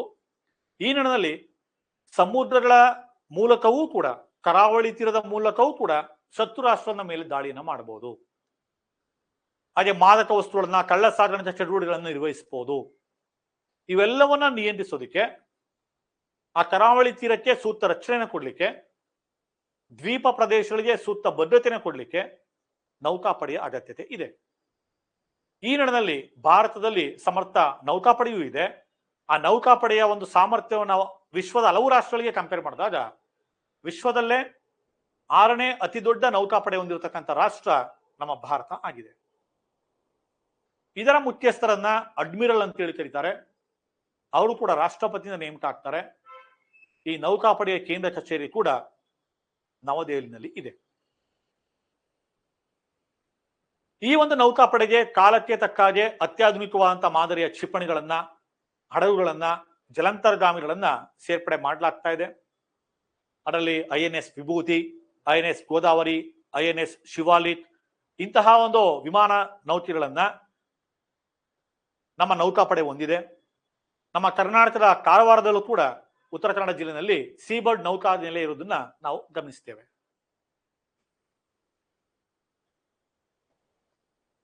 ಇನ್ನು ಮತ್ತೊಂದು ರಕ್ಷಣಾ ಪಡೆಯ ವಿಧ ಏರ್ ಫೋರ್ಸ್, ವಾಯುಪಡೆ. ಭಾರತದ ವಾಯುಪಡೆಯನ್ನ ನಾವು ಪ್ರಪಂಚದ ಇತರ ರಾಷ್ಟ್ರಗಳಿಗೆ ಕಂಪೇರ್ ಮಾಡಿದಾಗ ಪ್ರಪಂಚದಲ್ಲೇ 4ನೇ ಅತಿ ದೊಡ್ಡ ವಾಯುಪಡೆ ಹೊಂದಿರತಕ್ಕಂಥ ರಾಷ್ಟ್ರ ಭಾರತ. ಇದರ ಮುಖ್ಯಸ್ಥರನ್ನ ಏರ್ ಚೀಫ್ ಮಾರ್ಷಲ್ ಅಂತೇಳಿ ಕರೀತಾರೆ. ಇದರ ಹೆಡ್ ಕ್ವಾರ್ಟರ್ ಕೂಡ ನವದೆಹಲಿನಲ್ಲಿದೆ. ಏರ್ ಚೀಫ್ ಮಾರ್ಷಲ್ ಕೂಡ ರಾಷ್ಟ್ರಪತಿಯಿಂದ ನೇಮಕ ಆಗ್ತಾರೆ. ಹಾಗೆ ಆಡಳಿತಾತ್ಮಕ ಹಿತದೃಷ್ಟಿಯಿಂದ ಈ ಒಂದು ವಾಯುಪಡೆಯನ್ನ 7 ವಿಂಗ್ಗಳಾಗಿ, 7 ಕಮಾಂಡ್ಗಳಾಗಿ ವಿಂಗಡಿಸಲಾಗಿದೆ. ಹಾಗೆ ಇದಕ್ಕೆ ಸಂಬಂಧಪಟ್ಟಾಗೆ ತರಬೇತಿಯನ್ನು ಕೊಡ್ಲಿಕ್ಕೆ, ವಾಯುಪಡೆಗೆ ತರಬೇತಿ ಕೊಡ್ಲಿಕ್ಕೆ ಅಲ್ಲಿನ ಸಿಬ್ಬಂದಿಗಳಿಗೆ ಬೆಂಗಳೂರು ಮತ್ತು ಹೈದರಾಬಾದ್ ಹಾಗೂ ದಿಂಡಿಗಲ್, ತಮಿಳುನಾಡಿನ ದಿಂಡಿಗಲ್ನಲ್ಲಿ ವಾಯುಪಡೆಯ ತರಬೇತಿ ಕೇಂದ್ರ ಇರುವುದನ್ನು ಕೂಡ ನಾವು ಗಮನಿಸ್ತೀವಿ. ಇದು ವಾಯುಪಡೆ, ಭೂಸೇನೆ ಮತ್ತು ನೌಕಾಪಡೆಯ ಸಂಪೂರ್ಣವಾದಂತಹ ಒಂದು ಚಿತ್ರಣ. ಹಾಗೆ 3 ಪಡೆಗಳ ಮುಖ್ಯಸ್ಥರಿಗೆ ಸಂಬಂಧಪಟ್ಟ ಹಾಗೆ 3 ಪಡೆಗಳಿಗೆ ಡೈರೆಕ್ಷನ್ ಕೊಡ್ಲಿಕ್ಕೆ ಮತ್ತೊಬ್ಬ 3 ಪಡೆಗಳ ರಕ್ಷಣಾ ಪಡೆಯ ಮುಖ್ಯಸ್ಥ ಅಂತ ಕೂಡ ನೇಮಕ ಮಾಡಿರುವುದನ್ನ ಇತ್ತೀಚೆಗೆ ನಾವು ಗಮನಿಸ್ತೀವಿ. ಮತ್ತೊಂದು ರಕ್ಷಣಾ ವ್ಯವಸ್ಥೆಗೆ ಬರ್ತಕ್ಕಂಥದ್ದು ಬಾರ್ಡರ್ ಸೆಕ್ಯೂರಿಟಿ ಫೋರ್ಸ್, ಗಡಿ ಭದ್ರತಾ ಪಡೆ. ಈಗ ಹೇಳಿದಾಗೆ ಸುಮಾರು 15,200 ಕಿಲೋಮೀಟರ್ ಗಡಿಯನ್ನ ಹೊಂದಿರತಕ್ಕಂಥ ಭಾರತ ವಿವಿಧ ರಾಷ್ಟ್ರಗಳ ಜೊತೆ ಏನು ಗಡಿಯನ್ನ ಹಂಚಿಕೊಂಡಿದೆ. ಆ ಭಾರತದ ಗಡಿಯೊಳಗೆ ಯಾರು ಕೂಡ ಅನ್ಯ ರಾಷ್ಟ್ರದವರು, ಶತ್ರುಗಳು ಒಳನುಸುಳದಂತೆ ನೋಡ್ಕೊಳ್ತಕ್ಕಂತಹ ಜವಾಬ್ದಾರಿ ಈ ಒಂದು ಗಡಿ ಭದ್ರತಾ ಪಡೆದಾಗಿದೆ. ನಮ್ಮ ಗಡಿ ಭದ್ರತಾ ಪಡೆ ಎಷ್ಟು ಸಮರ್ಥವಾಗಿದೆ ಅಂದ್ರೆ, ಕಾರ್ಗಿಲ್ ಯುದ್ಧದ ಸಂದರ್ಭದಲ್ಲಿ ಪರ್ವತದ ಎತ್ತರದಲ್ಲೂ ಕೂಡ ಸೇನೆ ಜೊತೆಗೂಡಿ ಕೆಲಸ ಮಾಡುವುದನ್ನು ನೋಡ್ತೇವೆ. ಭಾರತೀಯ ಭೂಸೇನೆ ಜೊತೆಗೂಡಿ ಜಂಟಿಯಾಗಿ ಕೆಲಸ ಮಾಡಿರುವುದನ್ನ, ಕಾರ್ಯಾಚರಣೆಯಲ್ಲಿ ಭಾಗಿಯಾಗಿರುವುದನ್ನ ನೋಡ್ತೇವೆ. ತಮ್ಮ ಪ್ರಾಣ ಇರುವವರೆಗೆ ಕರ್ತವ್ಯನ ನಿರ್ವಹಿಸೋದು, ಡ್ಯೂಟಿ ಅಂಟಿಲ್ ಡೆತ್ ಅನ್ನೋದೇ ಗಡಿ ಭದ್ರತಾ ಪಡೆಯ ಪ್ರಮುಖ ಧ್ಯೇಯವಾಕ್ಯ ಆಗಿದೆ, ಅದರ ಥೀಮ್ ಆಗಿದೆ, ಸ್ಲೋಗನ್ ಆಗಿದೆ. ಹಾಗೆ ಮತ್ತೊಂದು ಗಡಿ ರಸ್ತೆಗಳ ಸಂಘಟನೆ,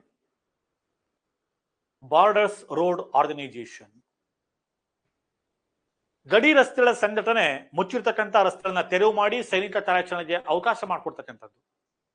ಈ ಗಡಿಗಳಲ್ಲಿ ಕೆಲವೊಮ್ಮೆ ಎತ್ತರ ಪ್ರದೇಶ ಇರ್ತವೆ, ಪರ್ವತ ಪ್ರದೇಶವಿರ್ತವೆ, ಕಡಿದಾದಂತಹ ಬೆಟ್ಟ ಗುಡ್ಡ ಇರ್ತವೆ. ಈ ಸಂದರ್ಭದಲ್ಲಿ ಮಳೆಗಾಲ ಅಥವಾ ಇನ್ನಿತರ ಸಂದರ್ಭದಲ್ಲಿ ಗುಡ್ಡಗಳು ಕುಸಿತಾವೆ. ಆ ಒಂದು ಪ್ರದೇಶದಿಂದ ಮತ್ತೊಂದು ಪ್ರದೇಶಕ್ಕೆ ಸೇನೆಯನ್ನು ರವಾನೆ ಮಾಡಬೇಕಾದಾಗ ಆ ಬಂಡೆಗಳು ವೆಹಿಕಲ್ಗಳಿಗೆ ಅಡ್ಡಲಾಗ್ತವೆ.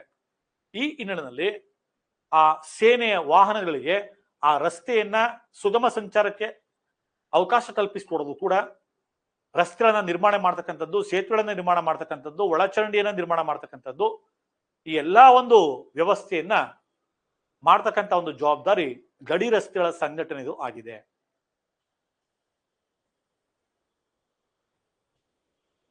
ಇನ್ನು ಮತ್ತೊಂದು ಕರಾವಳಿ ಪಹರೆ, ಕೋಸ್ಟಲ್ ಗಾರ್ಡ್. ಇದು ನೌಕಾಪಡೆಗೆ ಪೂರಕವಾಗಿ ಕೆಲಸ ಮಾಡ್ತಕ್ಕಂಥದ್ದು. ಇದೊಂದು ಅರೆ ಮಿಲಿಟರಿ ಪಡೆ. ಇದರ ಒಂದು ಪ್ರಧಾನ ಕಚೇರಿ ಕೂಡ ನವದೆಹಲಿಯಲ್ಲಿದೆ. ಈ ಕರಾವಳಿ ತೀರವನ್ನ ಅಥವಾ ಸಮುದ್ರ ತೀರವನ್ನ ರಕ್ಷಣೆ ಮಾಡ್ತಕ್ಕಂಥದ್ದು ಇದರ ಜವಾಬ್ದಾರಿ. ಹಾಗೆ ಬಿರುಗಾಳಿ, ಸುನಾಮಿ, ಚಂಡಮಾರುತ ಇಂತಹ ಒಂದು ಪ್ರಕೃತಿ ವಿಕೋಪಗಳು ನಡೆದಂತಹ ಸಂದರ್ಭದಲ್ಲಿ ತಕ್ಷಣದ ತುರ್ತು ಕಾರ್ಯಗಳನ್ನ, ರಕ್ಷಣಾ ಕಾರ್ಯಗಳನ್ನ ಇದು ನಿರ್ವಹಿಸುತ್ತೆ. ಹಾಗೆ ಅಕ್ರಮ ಒಳನುಸುವಿಕೆ, ಕಳ್ಳ ಸಾಗಣೆಯಂತಹ ಒಂದು ಚಟುವಟಿಕೆಗಳನ್ನು ಕೂಡ ತಡೆದಿಟ್ಟೋದು ಈ ಒಂದು ಕರಾವಳಿ ಪಹರೆಯ ಒಂದು ಪ್ರಮುಖ ಕೆಲಸ ಆಗಿದೆ. ಹಾಗೆ ಮತ್ತೊಂದು ವಿಧದ ರಕ್ಷಣಾ ಪಡೆ ಕೇಂದ್ರೀಯ ಕೈಗಾರಿಕಾ ಭದ್ರತಾ ಪಡೆ, ಸೆಂಟ್ರಲ್ ಇಂಡಸ್ಟ್ರಿಯಲ್ ಸೆಕ್ಯೂರಿಟಿ ಫೋರ್ಸ್. ಇದು ವಿಶ್ವದ ಅತಿ ದೊಡ್ಡ ಕೈಗಾರಿಕಾ ಭದ್ರತಾ ಪಡೆ. ಸುಮಾರು 1,45,000 ಯೋಧರು ಈ ಒಂದು ಪಡೆನಲ್ಲಿರುವುದನ್ನು ನಾವು ಗಮನಿಸ್ತೇವೆ. ದೇಶದಲ್ಲಿರ್ತಕ್ಕಂಥ ಸುಮಾರು 300ಕ್ಕೂ ಹೆಚ್ಚು ಸರ್ಕಾರಿ, ಖಾಸಗಿ ಕೈಗಾರಿಕಾ ಘಟಕಗಳು, ಪ್ರಯೋಗಾಲಯಗಳಿಗೆ ಸೂಕ್ತವಾದಂತ ಭದ್ರತೆಯನ್ನು ಒದಗಿಸುತ್ತೆ.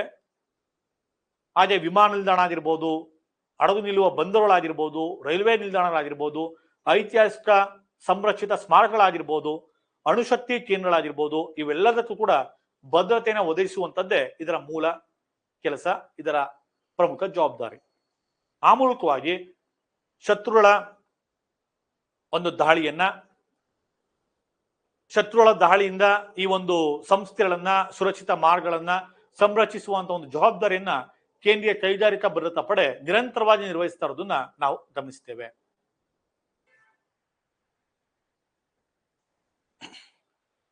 ಹಾಗೆ ಮುಂದುವರಿದು ಸಹಾಯಕ ರಕ್ಷಣಾ ಪಡೆಗಳು. ದೇಶದ ಯುವ ಜನರಲ್ಲಿ ಸೇವೆ ಮತ್ತು ದೇಶ ಪ್ರೇಮವನ್ನ ಬೆಳೆಸುವಂತ ಒಂದು ಉದ್ದೇಶವನ್ನು ಇಟ್ಕೊಂಡು ಶಾಲಾ ಕಾಲೇಜು ಅಂತರಲ್ಲೇ ಹಲವಾರು ಚಟುವಟಿಕೆಗಳನ್ನ ಕೈಗೊಳ್ಳಲಾಗ್ತಾ ಇದೆ. ಅದರಲ್ಲಿ NCC ಕೂಡ ಒಂದು, ನ್ಯಾಷನಲ್ ಕೆಡೆಟ್ ಕ್ರಾಪ್ ಅಂತ ನಾವೇನ್ ಕರಿತೇವೆ. ದೇಶಾಭಿಮಾನವನ್ನ, ದೇಶದ ಏಕತೆ ಮತ್ತು ಸಮಗ್ರತೆಯನ್ನ ಕಾಪಾಡುವ ಹಿನ್ನೆಲೆಯಲ್ಲಿ ಪ್ರತಿಯೊಬ್ಬ ಈ ದೇಶದ ನಾಗರಿಕನಾಗಿ ಎಂದಿಗೂ ಈ ದೇಶದ ರಕ್ಷಣೆಗೆ ಸನ್ನದ್ಧನಾಗಿರಬೇಕು ಅಂತಕ್ಕಂಥ ಒಂದು ದೇಶ ಪ್ರೇಮವನ್ನ ಮೂಡಿಸುವ ಹಿನ್ನೆಲೆಯಲ್ಲಿ ಶಾಲಾ ಕಾಲೇಜು ಹಂತದಲ್ಲೇ ಆ ಒಂದು ದೇಶಾಭಿಮಾನ ಮೂಡಬೇಕು ಅಂತೇಳಿ ಈ NCC ಅಂತಹ ಒಂದು ಚಟುವಟಿಕೆಗಳನ್ನ ಶಾಲಾ ಕಾಲೇಜು ಹಂತದಲ್ಲೇ ಪರಿಚಯ ಮಾಡಲಾಗ್ತಾ ಇದೆ. ಇದಕ್ಕೆ ಅಸಂಖ್ಯಾತ ವಿದ್ಯಾರ್ಥಿಗಳು ಕೂಡ ನೋಂದಣಿ ಮಾಡ್ಕೊಳ್ಳೋದ್ರ ಮುಖಾಂತರವಾಗಿ NCC ನಲ್ಲಿ ಉತ್ತಮ ಚಟುವಟಿಕೆಗಳಲ್ಲಿ ತೊಡಗೋದ್ರ ಮುಖಾಂತರವಾಗಿ ತಮ್ಮದೇ ಅಂತ ಛಾಪನ ಮೂಡಿಸ್ತಾ ಇದ್ದಾರೆ. ಹಾಗೆ NCC national cadet corps, NCC ಇದಾದ ಹೇಳಿದಾಗೆ ನ್ಯಾಷನಲ್ ಕೆಡೆಟ್ ಕೋರ್ ಅಂತ ಹೇಳಿ ಕರಿತೀವಿ. ಅಂದ್ರೆ ಸಾಮೂಹಿಕ ಜೀವನದ ಪ್ರಾಧಾನ್ಯ, ನಾಯಕತ್ವ ಮುಂತಾದ ಗುಣಗಳನ್ನ ಈ ಒಂದು NCC ತಿಳಿಸುತ್ತೆ. ಇದರಿಂದಾಗಿ ವಿದ್ಯಾರ್ಥಿಗಳ ಜೀವನದಲ್ಲಿ ಒಂದು ಡಿಸಿಪ್ಲಿನು, ಹಾಗೆ ಯೂನಿಟಿ, ಶಿಸ್ತು ಮತ್ತು ಒಗ್ಗಟ್ಟು ಇದರ ಒಂದು ಧ್ಯೇಯವಾಕ್ಯ. ಜೀವನದ ಪ್ರತಿಯೊಂದು ಹಂತದಲ್ಲೂ ಕೂಡ ಒಂದು ಡಿಸಿಪ್ಲಿನ್ ಇರಬೇಕು. ಅದು ಪರ್ಸನಲ್ ಲೈಫ್ ಆಗಿರ್ಬೋದು, ಪ್ರೊಫೆಷನಲ್ ಲೈಫ್ ಆಗಿರ್ಬೋದು, ಬಿಸ್ನೆಸ್ ಲೈಫ್ ಆಗಿರ್ಬೋದು, ಯಾವುದೇ ಆಗಿರ್ಬೋದು. ಶಿಸ್ತನ್ನ ಮೈಗೂಡಿಸಿಕೊಂಡಂತ ಸಂದರ್ಭದಲ್ಲಿ ನಾವು ಯಾವುದೇ ಕೆಲಸವನ್ನ ನಾವು ಮಾಡ್ಲಿಕ್ಕೆ ಹೋದಾಗ ಅದರಲ್ಲಿ ಯಶಸ್ಸು ಅಂತಕ್ಕಂಥದ್ದು ನಮ್ಮ ಗುರಿಯನ್ನ ನಿರೀಕ್ಷಿತವಾಗಿ ಸಾಧನೆ ಮಾಡ್ಲಿಕ್ಕೆ ಅವಕಾಶ ಆಗುತ್ತೆ. ಇದನ್ನ ಶಾಲಾ ಕಾಲೇಜು ಹಂತದಲ್ಲೇ ನಾವು ವಿದ್ಯಾರ್ಥಿಗಳಲ್ಲಿ ಮೂಡಿಸಬೇಕು ಅಂತೇಳಿ ಈ NCCಯನ್ನ ಪ್ರತಿಯೊಂದು ಶಾಲಾ ಕಾಲೇಜು ಮಟ್ಟದಲ್ಲೂ ಕೂಡ ಪರಿಚಯ ಮಾಡಲಾಗ್ತಾ ಇದೆ. ಅದೇ ಮತ್ತೊಂದು ಭಾರತೀಯ ರೆಡ್ ಕ್ರಾಸ್ ಸಂಸ್ಥೆ, ಇಂಡಿಯನ್ ರೆಡ್ ಕ್ರಾಸ್ ಸೊಸೈಟಿ. ಇದು ಭಾರತದಾದ್ಯಂತ ಸುಮಾರು 1100 ಜಿಲ್ಲೆಗಳಲ್ಲಿ ತನ್ನ ಬ್ರಾಂಚಸ್ ಅನ್ನ, ತನ್ನ ಶಾಖೆಗಳನ್ನು ಒಳಗೊಂಡಿದೆ. ರಾಷ್ಟ್ರಪತಿ ಇದರ ಅಧ್ಯಕ್ಷರಾಗಿರ್ತಾರೆ ನ್ಯಾಷನಲ್ ಲೆವೆಲ್ ಅಲ್ಲಿ. ರೆಡ್ ಕ್ರಾಸ್ ಸಂಸ್ಥೆಯ ಮೂಲ ಉದ್ದೇಶ ಏನು, ಅದರ ಮುಖ್ಯ ಧ್ಯೇಯ ಏನು ಅಂದ್ರೆ ಮಾನವೀಯತೆ ಮತ್ತು ಸ್ವಯಂ ಸೇವೆ. ಪ್ರತಿಯೊಬ್ಬರು ಕೂಡ ಮಾನವೀಯ ಗುಣಗಳನ್ನ ಅಳವಡಿಸ್ಕೋಬೇಕು. ಹಾಗೆ ತಮ್ಮ ಕೈಲಾದಷ್ಟು ಸ್ವಯಂ ಸೇವೆಯನ್ನ ಸಲ್ಲಿಸಬೇಕು ಈ ದೇಶಕ್ಕೆ, ರಾಜ್ಯಕ್ಕೆ, ತಮ್ಮ ಸ್ಥಳೀಯ ಪ್ರದೇಶಗಳಲ್ಲಿ. ಅಂದ್ರೆ ರೆಡ್ ಕ್ರಾಸ್ ಇದರಲ್ಲಿ ನೋಡ್ತೇವೆ, ಸಾಮಾಜಿಕ ಸೇವಾ ಚಟುವಟಿಕೆಗಳನ್ನ ಹಮ್ಮಿಕೊಳ್ಳುತ್ತೆ, ರಕ್ತದಾನ ಶಿಬಿರಗಳನ್ನ ಹಮ್ಮಿಕೊಳ್ಳುತ್ತೆ, ಆ ಮೂಲಕ ಬ್ಲಡ್ ಡೊನೇಟ್ ಅನ್ನ ಬ್ಲಡ್ ಡೋನರ್ ಕ್ಯಾಂಪ್ಗಳನ್ನ ಹಮ್ಮಿಕೊಳ್ಳೋದ್ರ ಮುಖಾಂತರವಾಗಿ ರಕ್ತವನ್ನ ಸಂಗ್ರಹಿಸಿ ಅಪಘಾತ ಇನ್ನಿತರ ಸಂದರ್ಭಗಳಲ್ಲಿ ಆಪರೇಷನ್ ಸಂದರ್ಭದಲ್ಲಿ ರಕ್ತದ ಅಗತ್ಯತೆ ಇರ್ತಕ್ಕಂಥವ್ರಿಗೆ ರಕ್ತವನ್ನು ಕೊಡೋದ್ರ ಮುಖಾಂತರವಾಗಿ ಅವ್ರ ಪ್ರಾಣವನ್ನ ಉಳಿಸುವಂತಹ ಒಂದು ಸಾಮಾಜಿಕ ಸೇವಾ ಕೆಲಸವನ್ನ ನಿರಂತರವಾಗಿ ರೆಡ್ ಕ್ರಾಸ್ ಮಾಡ್ತಾ ಇರೋದನ್ನ ನಾವು ಗಮನಿಸ್ತಾ ಇದ್ದೀವಿ. ಅದೇ ನಾಗರಿಕ ಪೊಲೀಸ್ ಪಡೆಗಳು, ಸಿವಿಲ್ ಡಿಫೆನ್ಸಸ್, ಪೊಲೀಸ್ ಫೋರ್ಸಸ್ ಕೂಡ ರಾಜ್ಯ ಮತ್ತು ಕೇಂದ್ರ ಮಟ್ಟದಲ್ಲಿ ಇದಾವೆ. ರಾಜ್ಯ ಪೊಲೀಸ್ ಪಡೆ ಆ ರಾಜ್ಯದ ವ್ಯಾಪ್ತಿಗೆ ಮಾತ್ರ ಸೀಮಿತವಾಗಿರ್ತದೆ. ಕೇಂದ್ರ ಸರ್ಕಾರ ತನ್ನದೇ ಅಂತ ಒಂದು ಪೊಲೀಸ್ ಪಡೆಗಳನ್ನ ಅದು ಕೂಡ ಹೊಂದಿರ್ತದೆ. ಪ್ರತಿಯೊಂದು ರಾಜ್ಯವು ಕೂಡ ತನ್ನ ಒಂದು ರಾಜ್ಯದ ಕಾನೂನು ಶಾಂತಿ ಸುವ್ಯವಸ್ಥೆಯನ್ನ ಅತ್ಯುತ್ತಮವಾಗಿ ನಿರ್ವಹಿಸೋದಕ್ಕೆ ತನ್ನದೇ ಅಂತ ಒಂದು ಪೊಲೀಸ್ ಸಂರಚನಾ ವ್ಯವಸ್ಥೆ ಹೊಂದಿರುವುದನ್ನ ನಾವು ಗಮನಿಸ್ತೀವಿ. ಅದೇ ರಾಷ್ಟ್ರೀಯ ರಕ್ಷಣಾ ದಳ, ಈ ಒಂದು ರಾಷ್ಟ್ರೀಯ ರಕ್ಷಣಾ ದಳ ನ್ಯಾಷನಲ್ ಸೆಕ್ಯೂರಿಟಿ ಫೋರ್ಸ್ ಅಂತಕ್ಕಂಥದ್ದು ಗಣ್ಯ ವ್ಯಕ್ತಿಗಳಿಗೆ ರಕ್ಷಣೆಯನ್ನ ಕೊಡ್ತಕ್ಕಂಥದ್ದು. ಅದೇ ದೇಶದಲ್ಲಿನ ಆಂತರಿಕ ಭದ್ರತೆ ಮತ್ತು ಭಯೋತ್ಪಾದನೆ ನಿಗ್ರಹಕ್ಕೆ ಹೆಚ್ಚು ಒತ್ತಡ ನೀಡುತ್ತೆ. ಇದಕ್ಕೆ ಪೂರಕವಾಗಿ ಬಾಂಬ್ ನಿಷ್ಕ್ರಿಯ ದಳವು ಕೂಡ ಕೆಲಸವನ್ನು ಮಾಡುತ್ತೆ. ಅದೇ ಈ ಒಂದು ಭೂಸೇನೆಯಲ್ಲಿ ನಾವು ಹಲವಾರು ಹಂತದ ಅಧಿಕಾರಿ ವರ್ಗವನ್ನು ನೋಡ್ತೇವೆ. ಈಗ ಭೂಸೇನೆ ಮುಖ್ಯಸ್ಥನ ನಾವು ಜನರಲ್ ಅಂತೀವಿ. ಜನರಲ್ ಅಧೀನದಲ್ಲಿ ಲೆಫ್ಟಿನೆಂಟ್ ಜನರಲ್ ಬರ್ತಾನೆ, ಅವನ ಅಧೀನದಲ್ಲಿ ಮೇಜರ್ ಜನರಲ್ ಬರ್ತಾನೆ, ಅವನ ಅಧೀನದಲ್ಲಿ ಬ್ರಿಗೇಡಿಯರ್ ಬರ್ತಾನೆ, ಅವನ ಅಧೀನದಲ್ಲಿ ಕರ್ನಲ್ ಬರ್ತಾನೆ, ಅವನ ಅಧೀನದಲ್ಲಿ ಲೆಫ್ಟಿನೆಂಟ್ ಕರ್ನಲ್ ಬರ್ತಾನೆ, ಅವನ ಅಧೀನದಲ್ಲಿ ಮೇಜರ್, ನಂತರ ಕ್ಯಾಪ್ಟನ್, ದೆನ್ ಲೆಫ್ಟಿನೆಂಟ್. ಈ ರೀತಿಯಾದಂತಹ ವಿವಿಧ ಸ್ತರ ವಿನ್ಯಾಸವನ್ನ ನಾವು ಭೂಸೇನೆ, ನೌಕಾಪಡೆ ಮತ್ತು ನೌಕಾದಳದಲ್ಲಿ ನಾವು ಕಾಣ್ತೇವೆ. ಮೂರು ರಕ್ಷಣಾ ಪಡೆಗಳ ಮುಖ್ಯಸ್ಥರನ್ನ ರಕ್ಷಣಾ ಸಿಬ್ಬಂದಿ ಮುಖ್ಯಸ್ಥ ಅಂತೇಳಿ ಕರಿತೀವಿ. ಈಗಾಗಲೇ ಹೇಳಿದ CDS ಅಂತಕ್ಕಂಥ ಹುದ್ದೆಯನ್ನು ಕೂಡ ಕ್ರಿಯೇಟ್ ಮಾಡಿದ್ದಾರೆ. ಆ ರಕ್ಷಣಾ ಸಿಬ್ಬಂದಿ ಮುಖ್ಯಸ್ಥರನ್ನು ಕೂಡ ರಾಷ್ಟ್ರಪತಿ ನೇಮಕ ಮಾಡ್ತಾರೆ.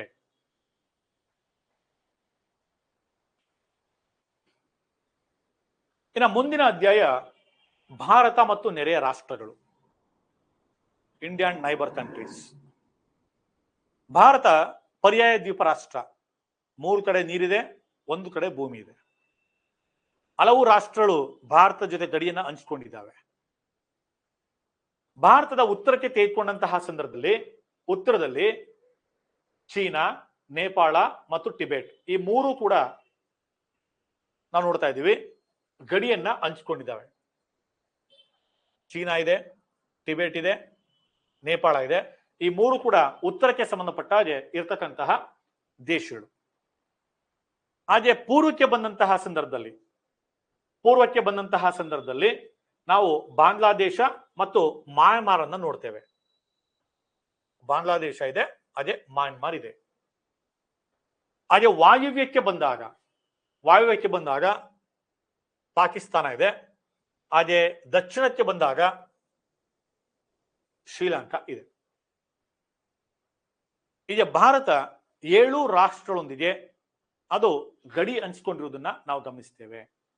7 ರಾಷ್ಟ್ರಗಳು ಗಡಿ ಹಂಚಿಕೆಯಲ್ಲಿ ಇರೋದನ್ನ ನಾವು ಗಮನಿಸ್ತೇವೆ. ಇನ್ನು ನೆಕ್ಸ್ಟ್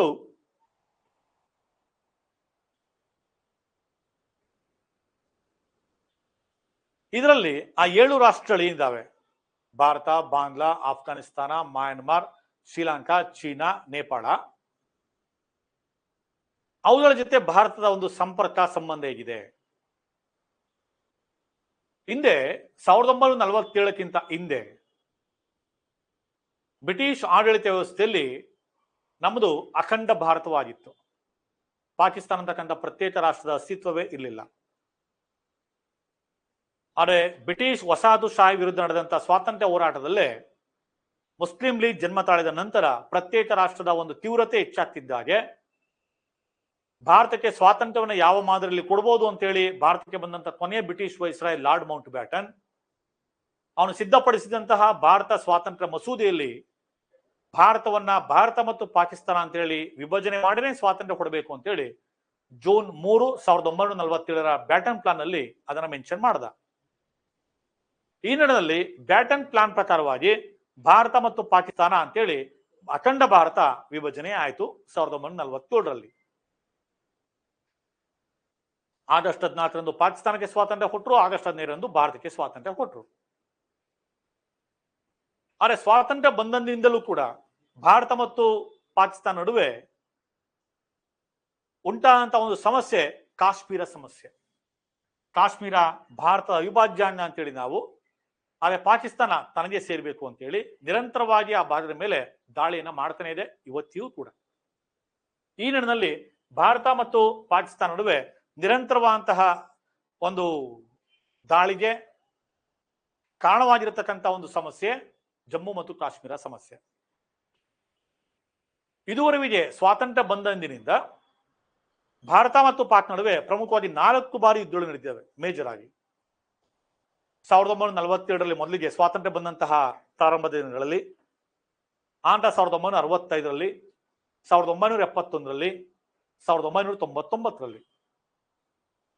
1965ರಲ್ಲಿ ಭಾರತ ಮತ್ತು ಪಾಕ್ ನಡುವೆ ಯುದ್ಧ ಆದಾಗ ಲಾಲ್ ಬಹದ್ದೂರ್ ಶಾಸ್ತ್ರಿ ಪ್ರಧಾನಮಂತ್ರಿಯಾದ ಸಂದರ್ಭದಲ್ಲಿ ಪ್ರತಿ ಬಾರಿ ಯುದ್ಧ ಆದಾಗಲೂ ಕೂಡ ಭಾರತವೇ ಜಯಿಸಿರೋದು, ಪಾಕಿಸ್ತಾನ 4 ಬಾರಿಯೂ ಕೂಡ ಸೋತಿರೋದು. 65ರಲ್ಲಿ ಭಾರತ ಜಯಿಸಿದಾಗಲೂ ಕೂಡ ಭಾರತ ಮತ್ತು ಪಾಕ್ ನಡುವೆ ಶಾಂತಿ ಸಂಧಾನವನ್ನು ಏರ್ಪಡಿಸುವ ನಿಟ್ಟಿನಲ್ಲಿ ಸೋವಿಯತ್ ಒಕ್ಕೂಟ ಮುಂದಾಯಿತು.